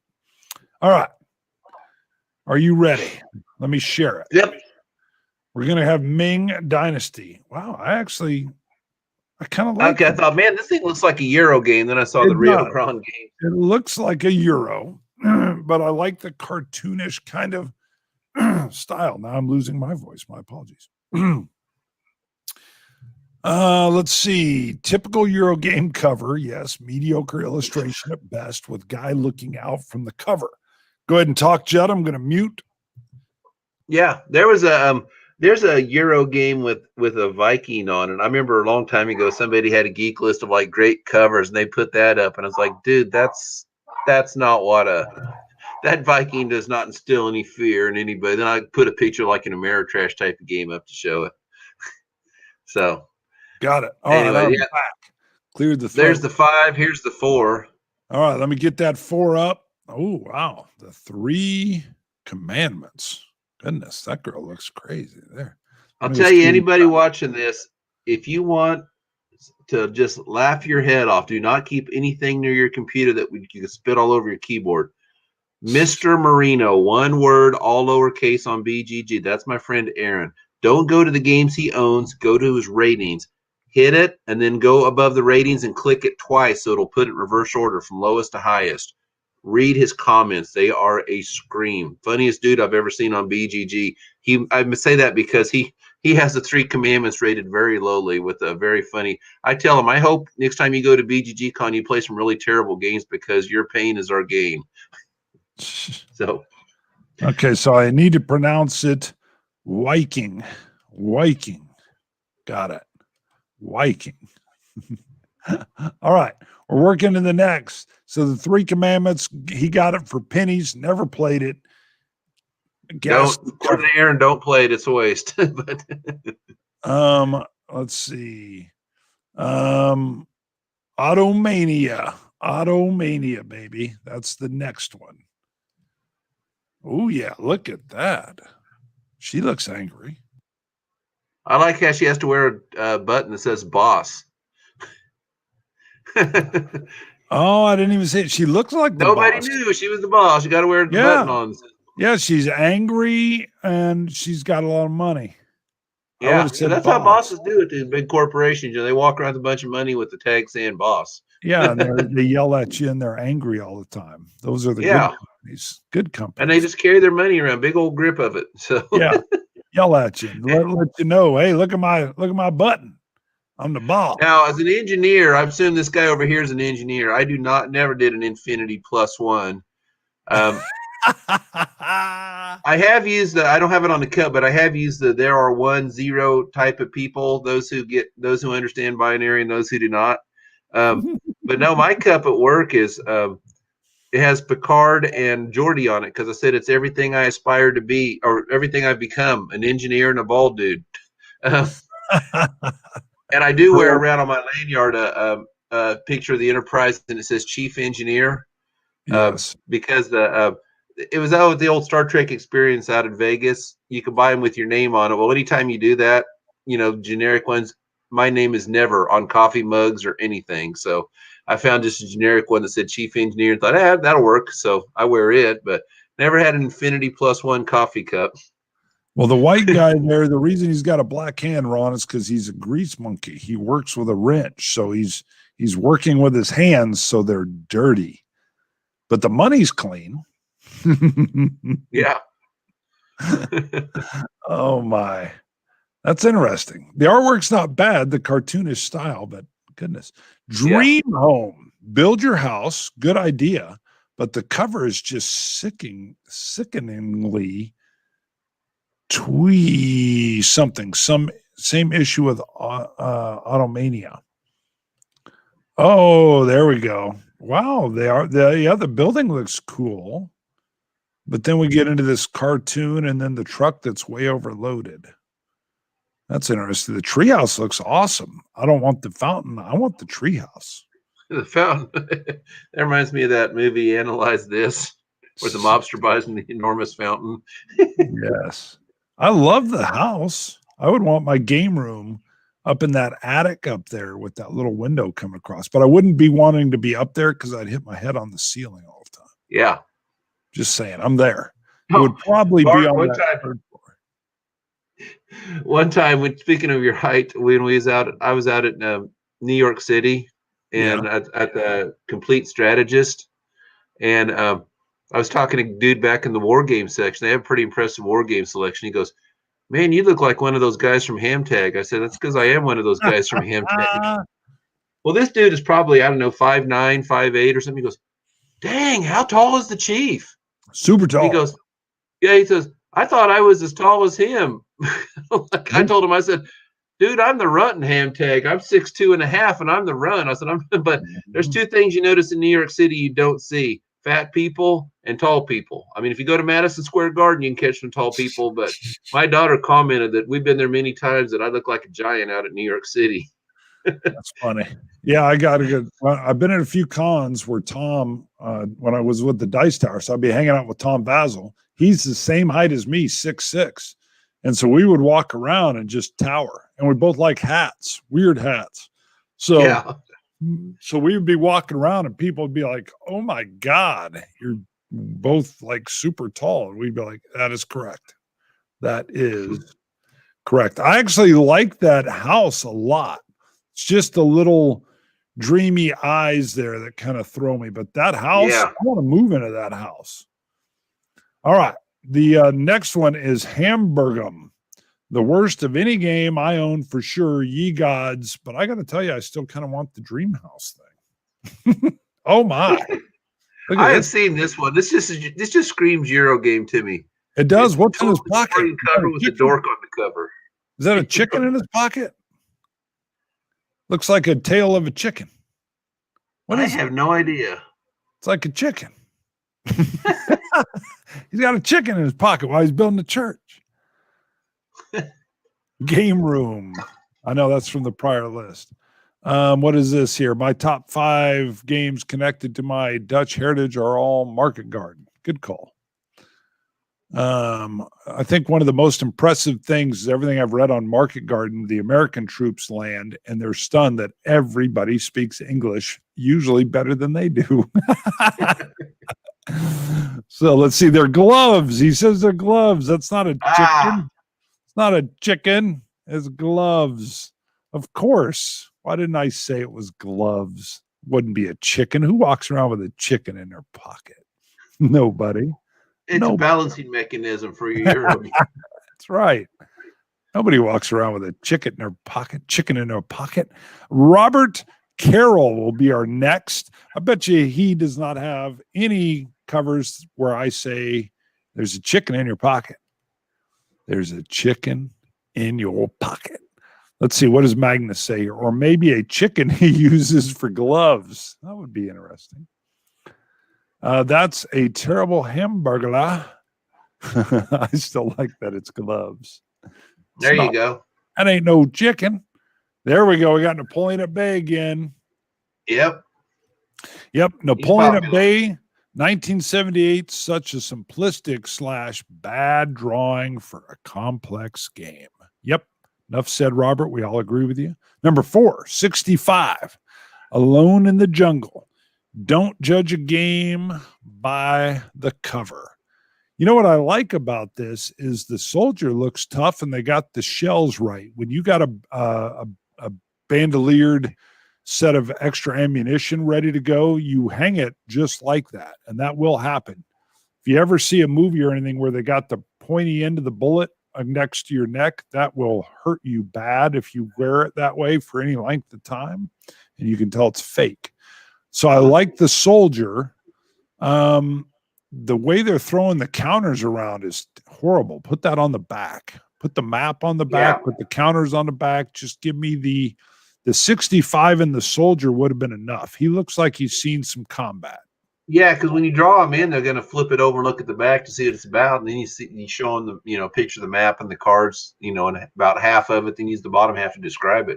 Exactly, and then I would have centered Alone in the Jungle down at the bottom below here and 65 up top, and then get the counters on the back and do that. That's pretty decent art. You can tell by looking at the helmet and the style. It's Vietnam, so they messed. They went for too much there. Because again, how that game is as far as a game. I'm going to research that one. See, Vorpal says the face is awful, but I don't know. See, there's two things I got there. If you're in combat, your chin strap's on. If you're around anybody that usually it matters, you don't walk around in combat with your chin strap off because the helmet beats you up. So there's some things I like about it. And then he looks a little angry. I don't know about the cross strap. That would be more current Vietnam. I don't remember any kind of gator clip like that. If you zoom in, that's a plastic, like gator clip. That's more current day. That is not Vietnam. Everything Vietnam was snap. So, so that's the only air I see in particular there. But at least they got the right helmet with the right helmet cover.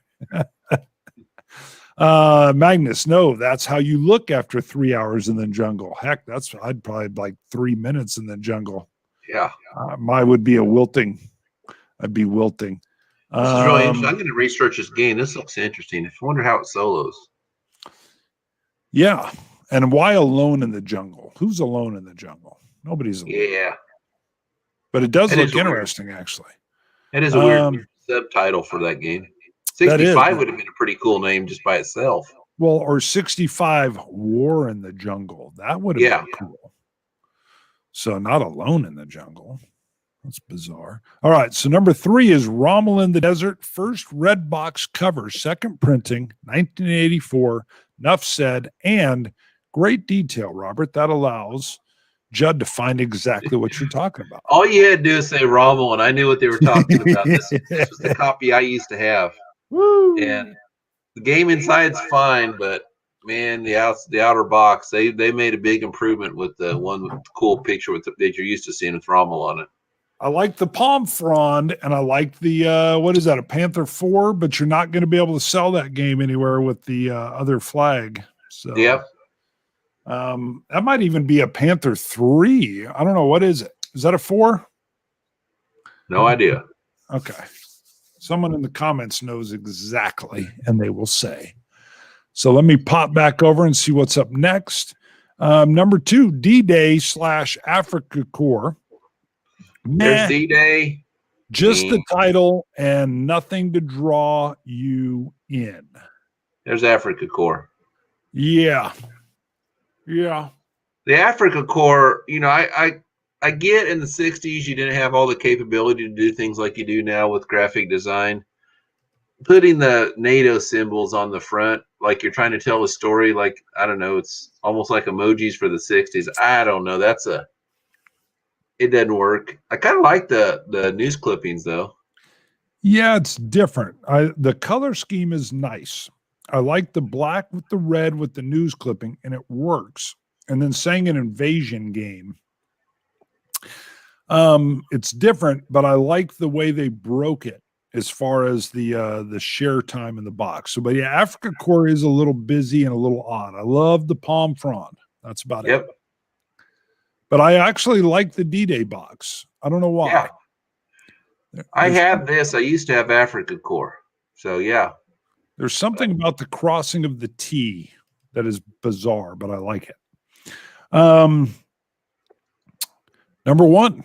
World in Flames cannot be unseen once. This is all I kept looking. I don't know. I hope this is what he's talking about, because It looked like all the World in Flames kind of looked the same, just very minor nuances to the. All right. I'm going to tell you, some people, I've heard of this because I love the B-17 at the top. A lot of people think what you have there is a phallic symbol with a couple testes. Oh, wow. Okay. Okay, now it cannot be unseen. I've lost all respect for that game. Sorry, Wendell. I doubt he's watching this. But that's all I'm saying. And it is odd the way it's laid out. And because I love the B-17, I thought the soldier's great. It's a little weird. It looks like he's practicing with the bayonet because he's got his knapsack on, but it looks like he's squatting down on a testy. So that's all I'm saying. I need some bleach for my eyes. Thanks, Bart.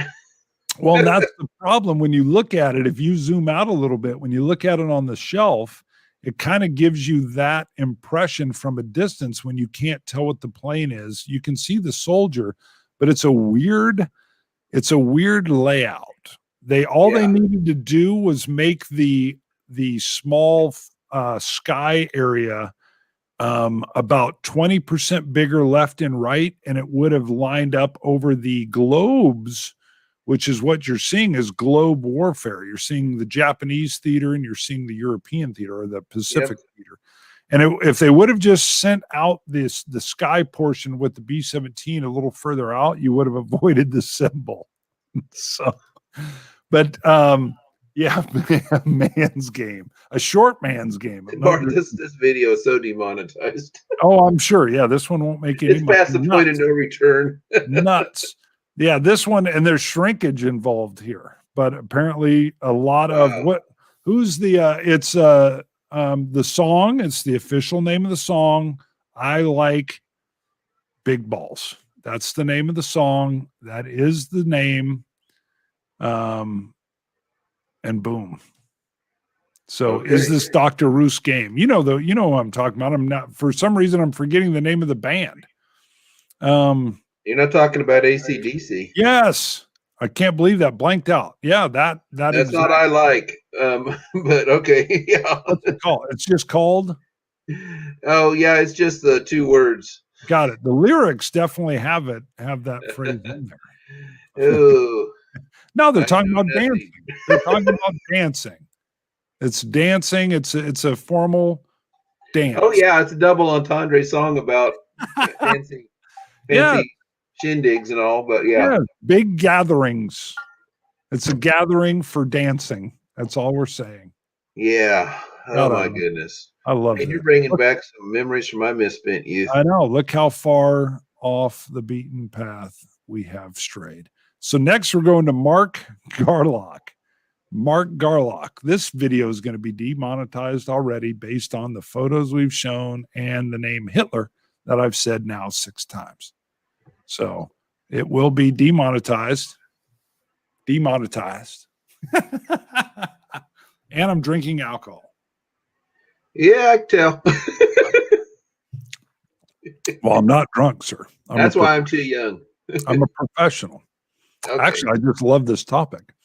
Up front, wow! Well, this one's always got a bunch of controversy because of what's on his. Oh, okay. I was going to say I always liked that cover. I thought it was accurate and everything. Yeah, that part right there that's made this controversial. Let me come back to it. I'm reading here and then I'll look. I know what you're talking about, though. It's his lapel.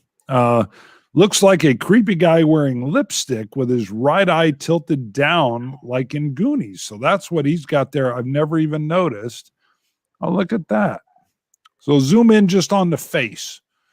So, yep. Okay, there we go. So, that is weird. His right eye's got the dropsy. Now, I've got a lazy left eye. It doesn't drag over, but I don't use it fully, which is terrible. I couldn't get on some police departments because I can't get it corrected past 2030. Turns out WPD, you only need one good eye to see 2020. Look at that. I've never quite noticed that he didn't get that popped up and focused. That's interesting. Maybe he had a stroke. That whole right side of his face looks a little bit paralyzed. Lipstick, I don't know. Other than that, it's a great cover, but Yeah. it's funny. I've never got into that right eye where the pupil's actually pointing in the wrong direction. Interesting. What's said here? Phil says, I believe the Panzer on Rommel. Oh, Rommel in the Desert was a Panzer III with the 5 centimeter 39 cannon in desert colors. I think you might be right, Phil, but I didn't want to start a fight, and I'll just go with it's a whatever. It could be a 4, could be a 3. I thought it was a 3. Oh, what do we got here? That'll start some comments flying probably. All right, let's see. Caesar's Legions, the bright red magenta cover is ugly. It is. You know, I have this game. I'm going to sell it because it's not a great solo experience because most of the scenarios involve hidden setup. But I was kind of liked it. I don't know. Mark here. This guy here looks like he's wanting to kiss somebody, though. Yeah, he's like, or maybe they're talking trash on each other, and he's blowing like, kisses. yeah, he's like, whatever, man. Like he just told him, hey, you don't hold your shield high enough. Kiss it, is what he said. Yeah. I like Mark here. Mark says, Chief is combining Sir Mix-a-Lots. I like big butts with ACDC's. That's what I was thinking. I like big I'll tell you, besides the weird tint on it, there's pretty decent detail in this picture. Yeah, but their color choice is horrible. I don't know how they still manage to pull out the detail they do with that weird magenta. It is odd. Yeah. It's like they color mixed it and said, that's not quite working. And they're like, we don't have enough money to reprint it. Go with it. Odd. Game's kind of cool, though, because it uses the programmed rules where you read about 3 pages, play a scenario, read a couple, play a scenario. And it's all about the Gallic Wars. It's just that most of the scenarios involve hidden German setup for ambushes. So not a great solo experience for me. Well, number 3 will be easy. It's Glory to Rome. It's the cartoon art version. It's weird, he says. I wish they skipped it and just did the Dark Edition.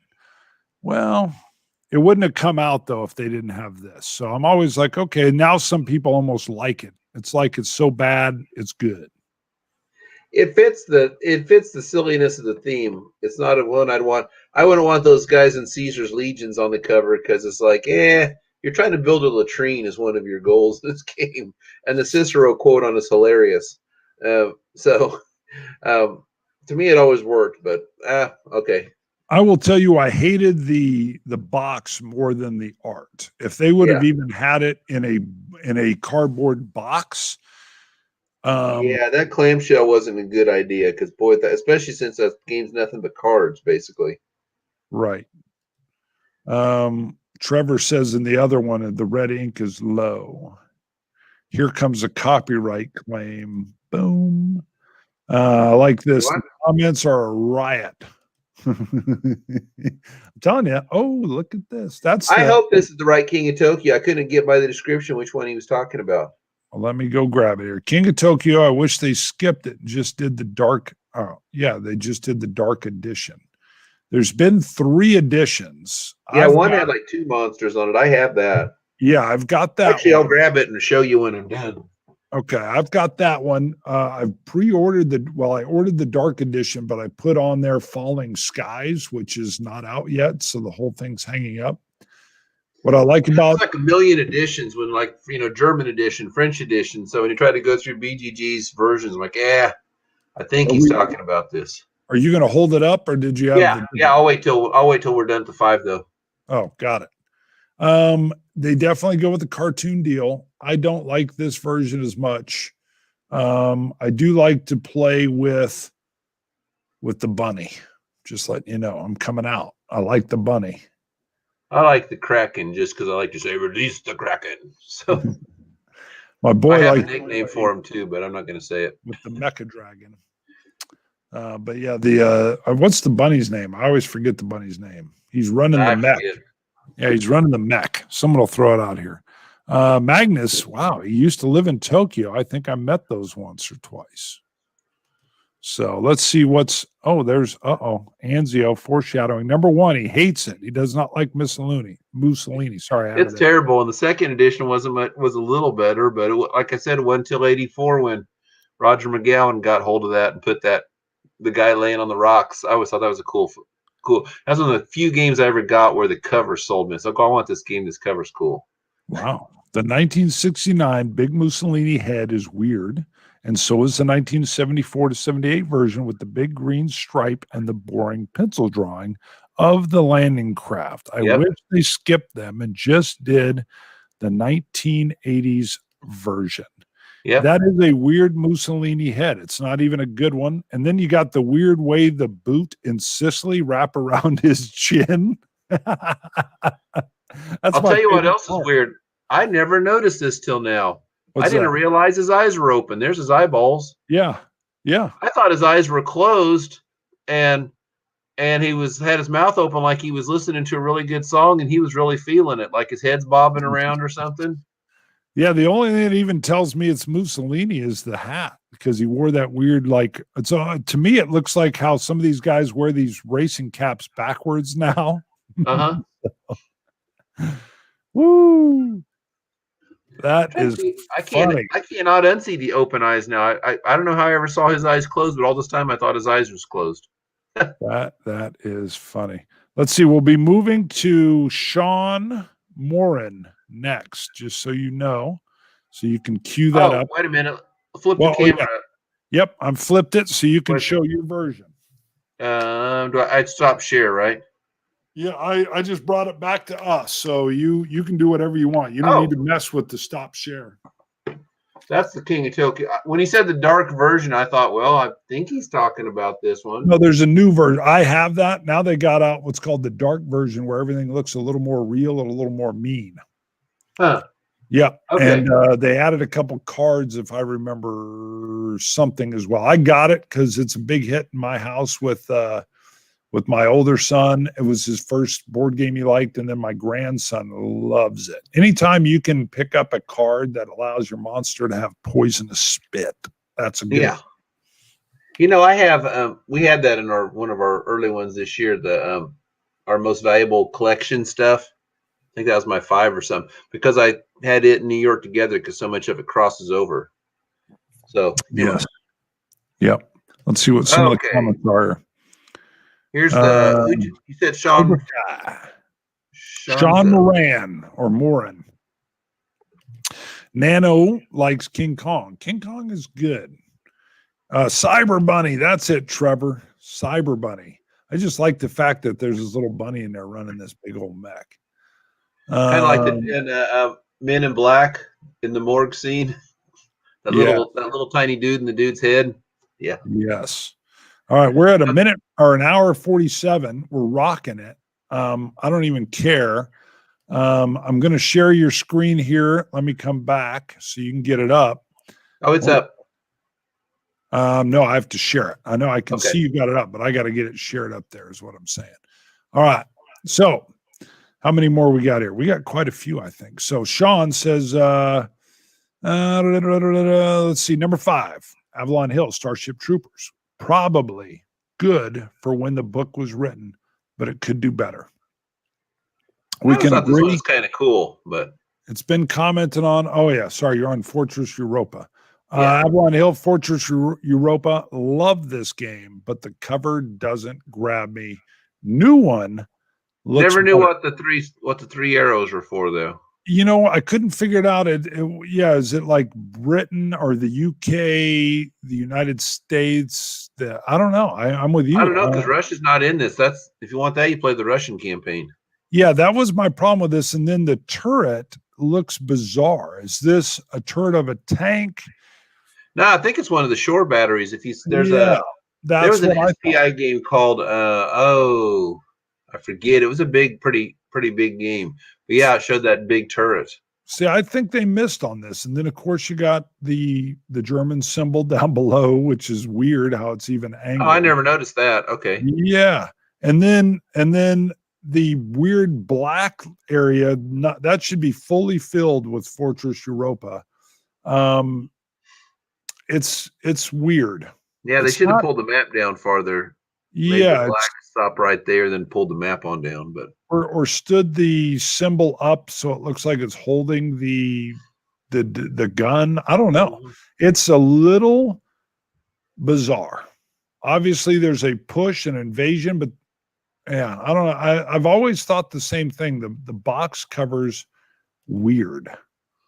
SPS Atlantic Wall Judd, arrows Atlantic red, white, Wall. Thank you. blue. Yeah, red, white, and blue, I guess. But I mean, it shouldn't just be that. Nazis, yeah, right. That's what we referenced.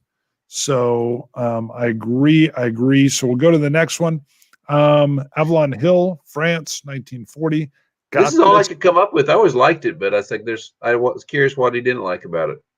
Got this on the table now. Again, cover doesn't really do it for me. That's it. Cover just doesn't do it for me. It's a little bland. It's like it's washed out. Okay.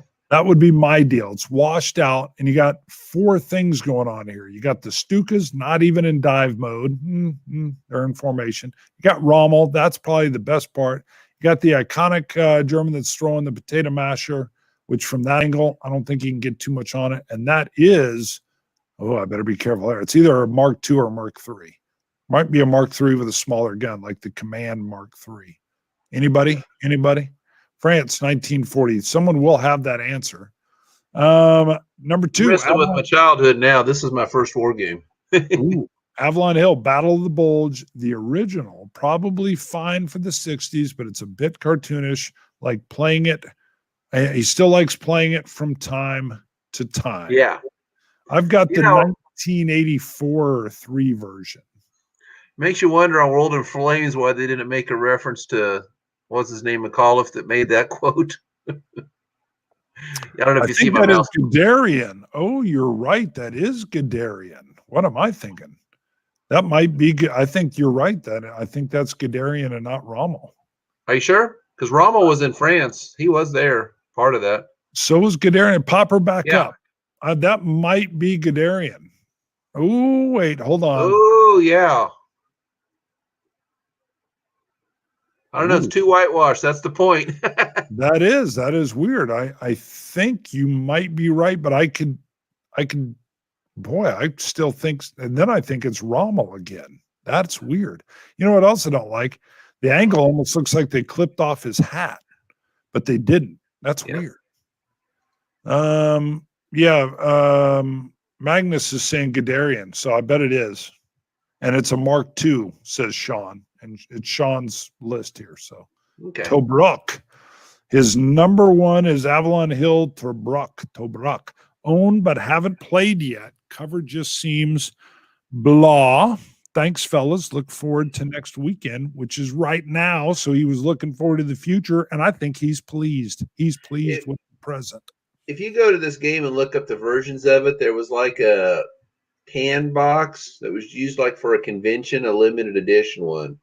And I used to have it, found it at a secondhand store, ended up sold the game for like $5 or $10. I liked the game well enough, but I said I would have liked it more in the 80s than I do now.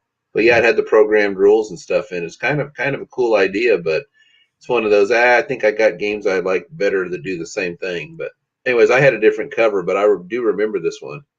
Here's what I like about this cover. It actually does a great name with the red name Tobruk on the black, and then it uses the white for the subtitle. The picture is a little odd. It looks like they popped some smoke, but it's coming in red. But the way the troops are arrayed, that's a real photo. And the way they're arrayed is exactly. You've got a guy popping over the top. That's a little dangerous. This guy down that's got his feet out, he's got his rifle up, his infield, I think.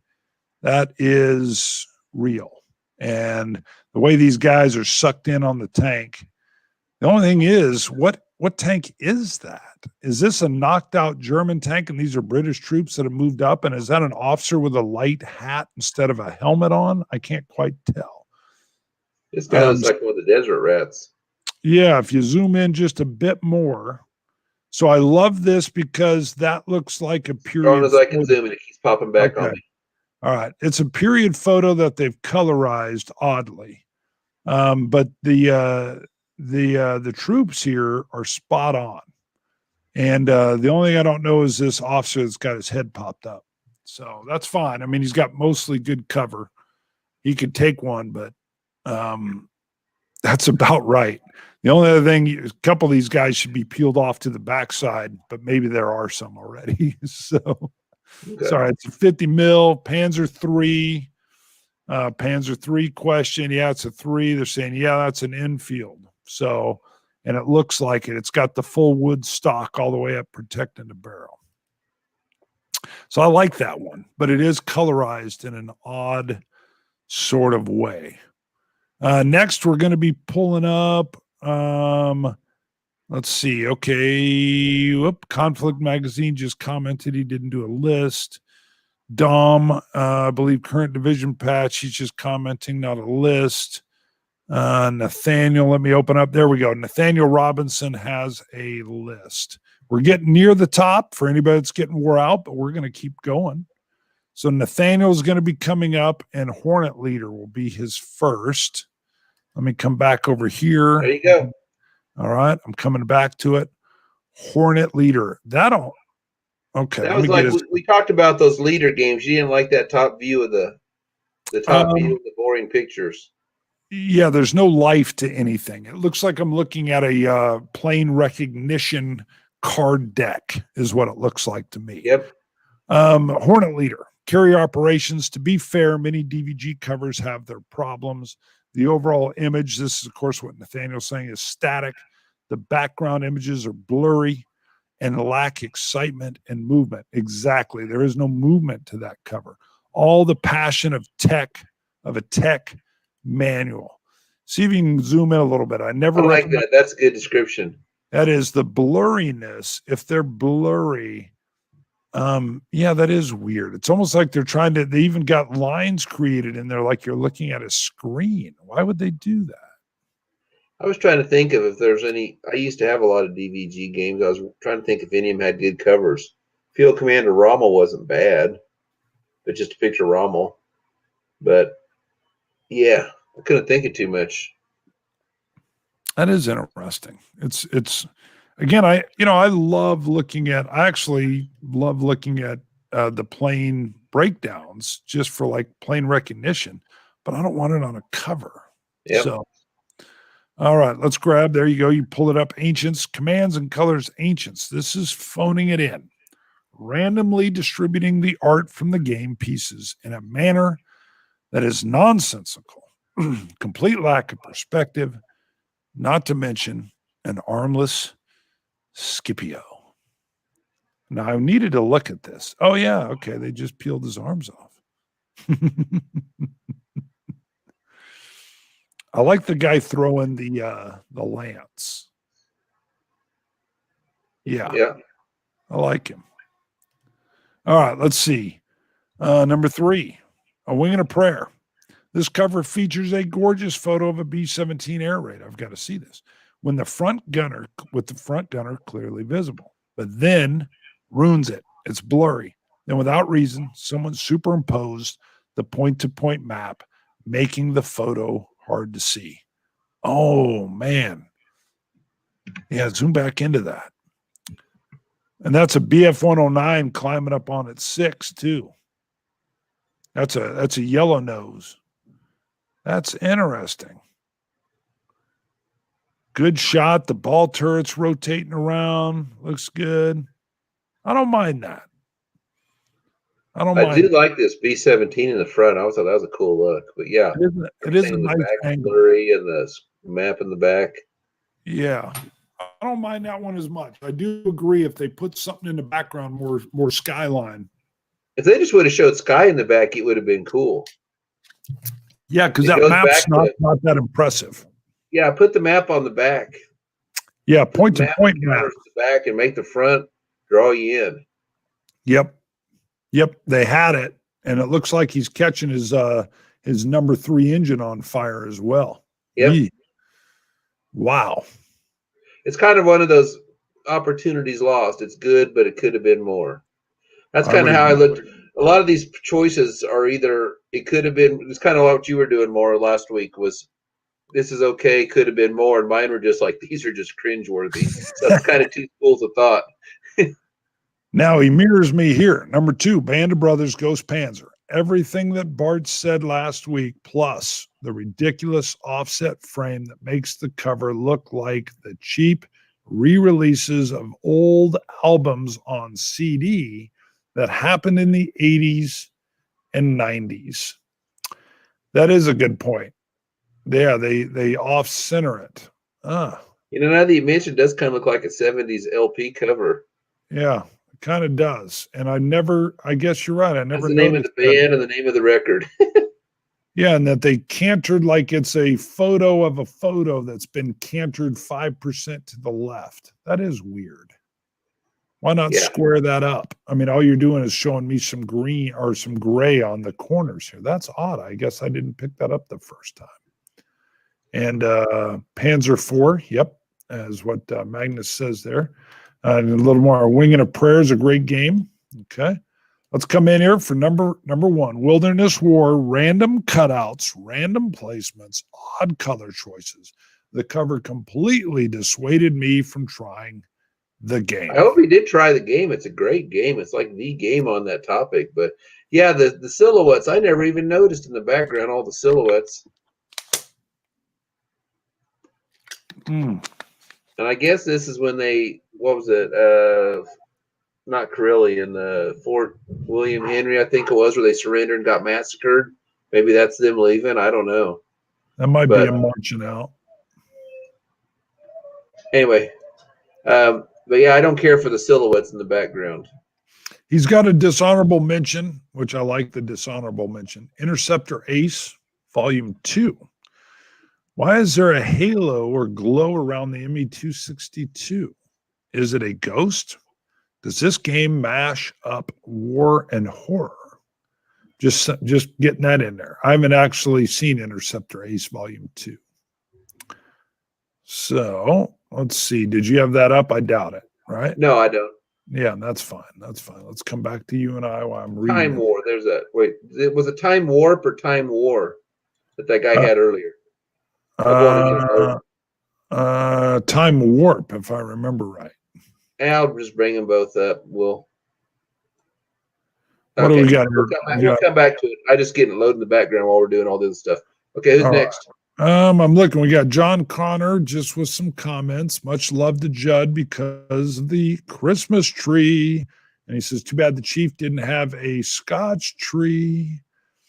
Let's see.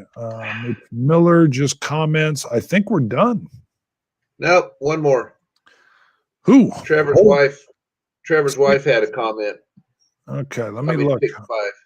How did I miss Trevor's wife? Let me look back here. I know when you said Trevor's in there twice. I thought it was, if you have it sorted by newest, it was right above his comment. All right, I'm working back. There's Trevor. I have him loaded though. There's Trevor. Did she do it inside his comment? Maybe that's why. Separate comment. All right. Why don't you just pull it up because I'm not seeing it. But okay. So we'll come. I got them here. The first one is a lot of VPG representation, victory point games. We must tell the Emperor. Because their games always kind of showed the map and counters and cards. It's kind of what you see on the back. I guess they're folio, so you don't have a lot of box. In the back, they don't have a lot of space to tell you what it's about. So maybe that's what they're going for, but I don't know. But the way their whole business model was set up, I don't think they're going to hire a fancy painter, at least until they got to Nemo's War. Well, yeah. So, boy, I wish they would have. I wish they would have stayed simple, honestly. I thought he could have ran that business model. Maybe it wasn't profitable, but it was weird how when he got successful, then he failed. Yep. What is this game? This is Yenna 20. I have the GMT version of it, the one that came out. Not GMT, the C3I version. But it does look kind of similar, the units. But it's whole simple. The idea, this is pretty much the map and the counters. And I know Nano Rider was talking about number 5. And Matt, I know it's going to be Time War, not Time Warp. So we're getting it. Okay. Magnus says he wants to buy a Wing and a Prayer. All right. So there's Market Garden, Arnhem Bridge. Same idea. Just you're seeing map encounters. Yep. Real simple, to the point. There's Hornet Leader making another appearance. Good shot of an F-18, but other than that. Yeah. And oh yeah. Yep. Yeah. Ooh, it's classic. Yeah, it is. Wow. Nobody had on their list. Okay, I think that's it. So okay. Did you want to show Time War? Yeah. I'll let you pull that up. We'll show that real quick. And then we are at 2 hours and 4 minutes, which is amazing. But I'm having a blast. We will show that, and then we'll wrap up. There you go. Oh, my goodness. There was a Spider-Man villain called it was like the ringleader. It was like a traveling circus, and he had this weird big tall stovepipe hat with this symbol on it, and he like hypnotized the crowd, and then the acrobats and guys who go through the crowd and steal their money. That's what that reminds me of. Yeah, the eyes. I'm drawn into it, and then I feel like I've gone blind. Yeah, I had to keep backing away from it and looking away. It's like, man, this thing's intense. Hurts. That is bizarre. I'm coming off of that. Wow, good call. Good call. And I can't remember the name of the GM. I think it was a GMT game where it's like these Romans and fighting somebody. And this dude's basically putting a knife in a dude's neck, but it looks kind of cartoony and cheesy. And it's usually listed on list of really bad covers. I can't remember the name, but this is one I thought somebody would put in. I didn't because I don't own the game. So I can bring it up here. This is an old Yaquinto game in the old record style. Kind of a fun game. You're trying to hold off the mutants long enough to build your dimensional jump machine to go to another planet because they've taken over the planet. But yeah, this is pretty horrible. Holy moly. Yeah. That's another one of those Napoleon Dynamite draws your cover. You're playing Ameritrash. Yeah. I thought maybe the person wasn't even clothed there for a second. So goodness. Of course, they couldn't have sold that. Yeah. Wow. So there you go. Fun. I know we're hitting on all cylinders when I'm like enthralled with seeing everything. I purposely stayed away from trying to review. I mean, I caught a couple as I saw them coming in, but I try not to dig. I definitely didn't go look at them. So I wanted to kind of experience here with everybody else. There's some anti-Yankees talk going on, and then some pro. Oh, I was trying to figure out the Ichiro. Man, I love Ichiro. Every time I bring up YouTube, it recommends an Ichiro video because I watch them all. That guy was just fun to watch. Watch him hit, the way he slapped that thing, and had more infield hits than any player in history. And yeah, his outfield plays, his arms, he was just awesome to watch. Well, that was he really is our generation's Ty Cobb as far as his hitting ability. That was a fun list for me. And let me see. Where is this?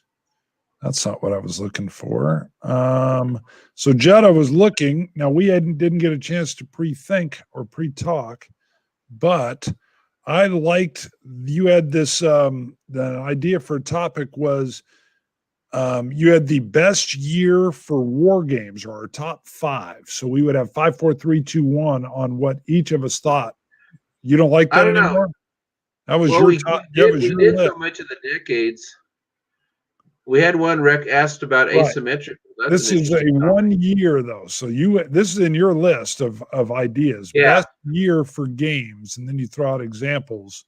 So it would be like the year. If you don't like that, that's fine. I went way back. I couldn't find your other one, but you had I don't know if I have enough block games. Give me a little bit, and I may.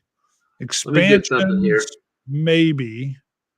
War game fillers, maybe. I'm a little weak there too. And then I didn't have enough to do Mediterranean nor space combat. I could do space games, but probably not space combat. A second. I'm bringing up my geek list. Here's what I had. Dudes on a map. You said block games. Games where you play one character. An example would be the Touch of Evil, where you got a character card and traits and stuff like that. Okay, best rule books, asymmetrical games, games needing a reprint or an upgrade, magazine games. I kind of like the asymmetrical, but Yeah, I don't know if sci-fi, favorite war game mechanics. We never really did our top 5 Mediterranean World War II games. Accessories for war games, expansions, maps, and political games. Hold on. Let's go with accessories for war games. I think that would be fun. This is your list, right? You look like you're trepidation now. Like maybe you're not sure, but no, I'm just trying to. What are we going for here? Is it the? You mean things? Huh? Accessories. So it could be a dice tray. It could be different dice. It could be you might have card sleeves. You may have models instead of the pieces or whatever. I can't use that. I do that with my B-17. I've got these 1/200th models that I use instead of the cards. Are you including like BGG downloads from the files where people make their own player aids? Yeah, I think player aids would be good. Yeah, that's no problem. Then I could pull 5 off of that alone. Yeah, I think. But so what did you title it again? War game accessories. Yeah, I think that's great because it could be everything from, hey, with this one, I don't know. I mean, maybe it's weak, but I like the idea, especially if we reference specific games. I'm trying to think. I think that would work. Why don't we leave it at that? It may, I mean, I don't know. I think accessories for war games. I can't let a baseball comment go. Trevor, if you take away Hank Aaron's home runs, he still has 3,000 hits. Ponder that one for a while. Aaron's probably in my top 3. All right, we're 2 hours and 11 minutes. So this has been fun for me. Hopefully fun for you. Judd, was it fun for you? Yeah. I love it. I loved looking at them. Thank you, everybody. Bonding with Board Games and HAMTAG. We're out of here. Peace. I got to do a double.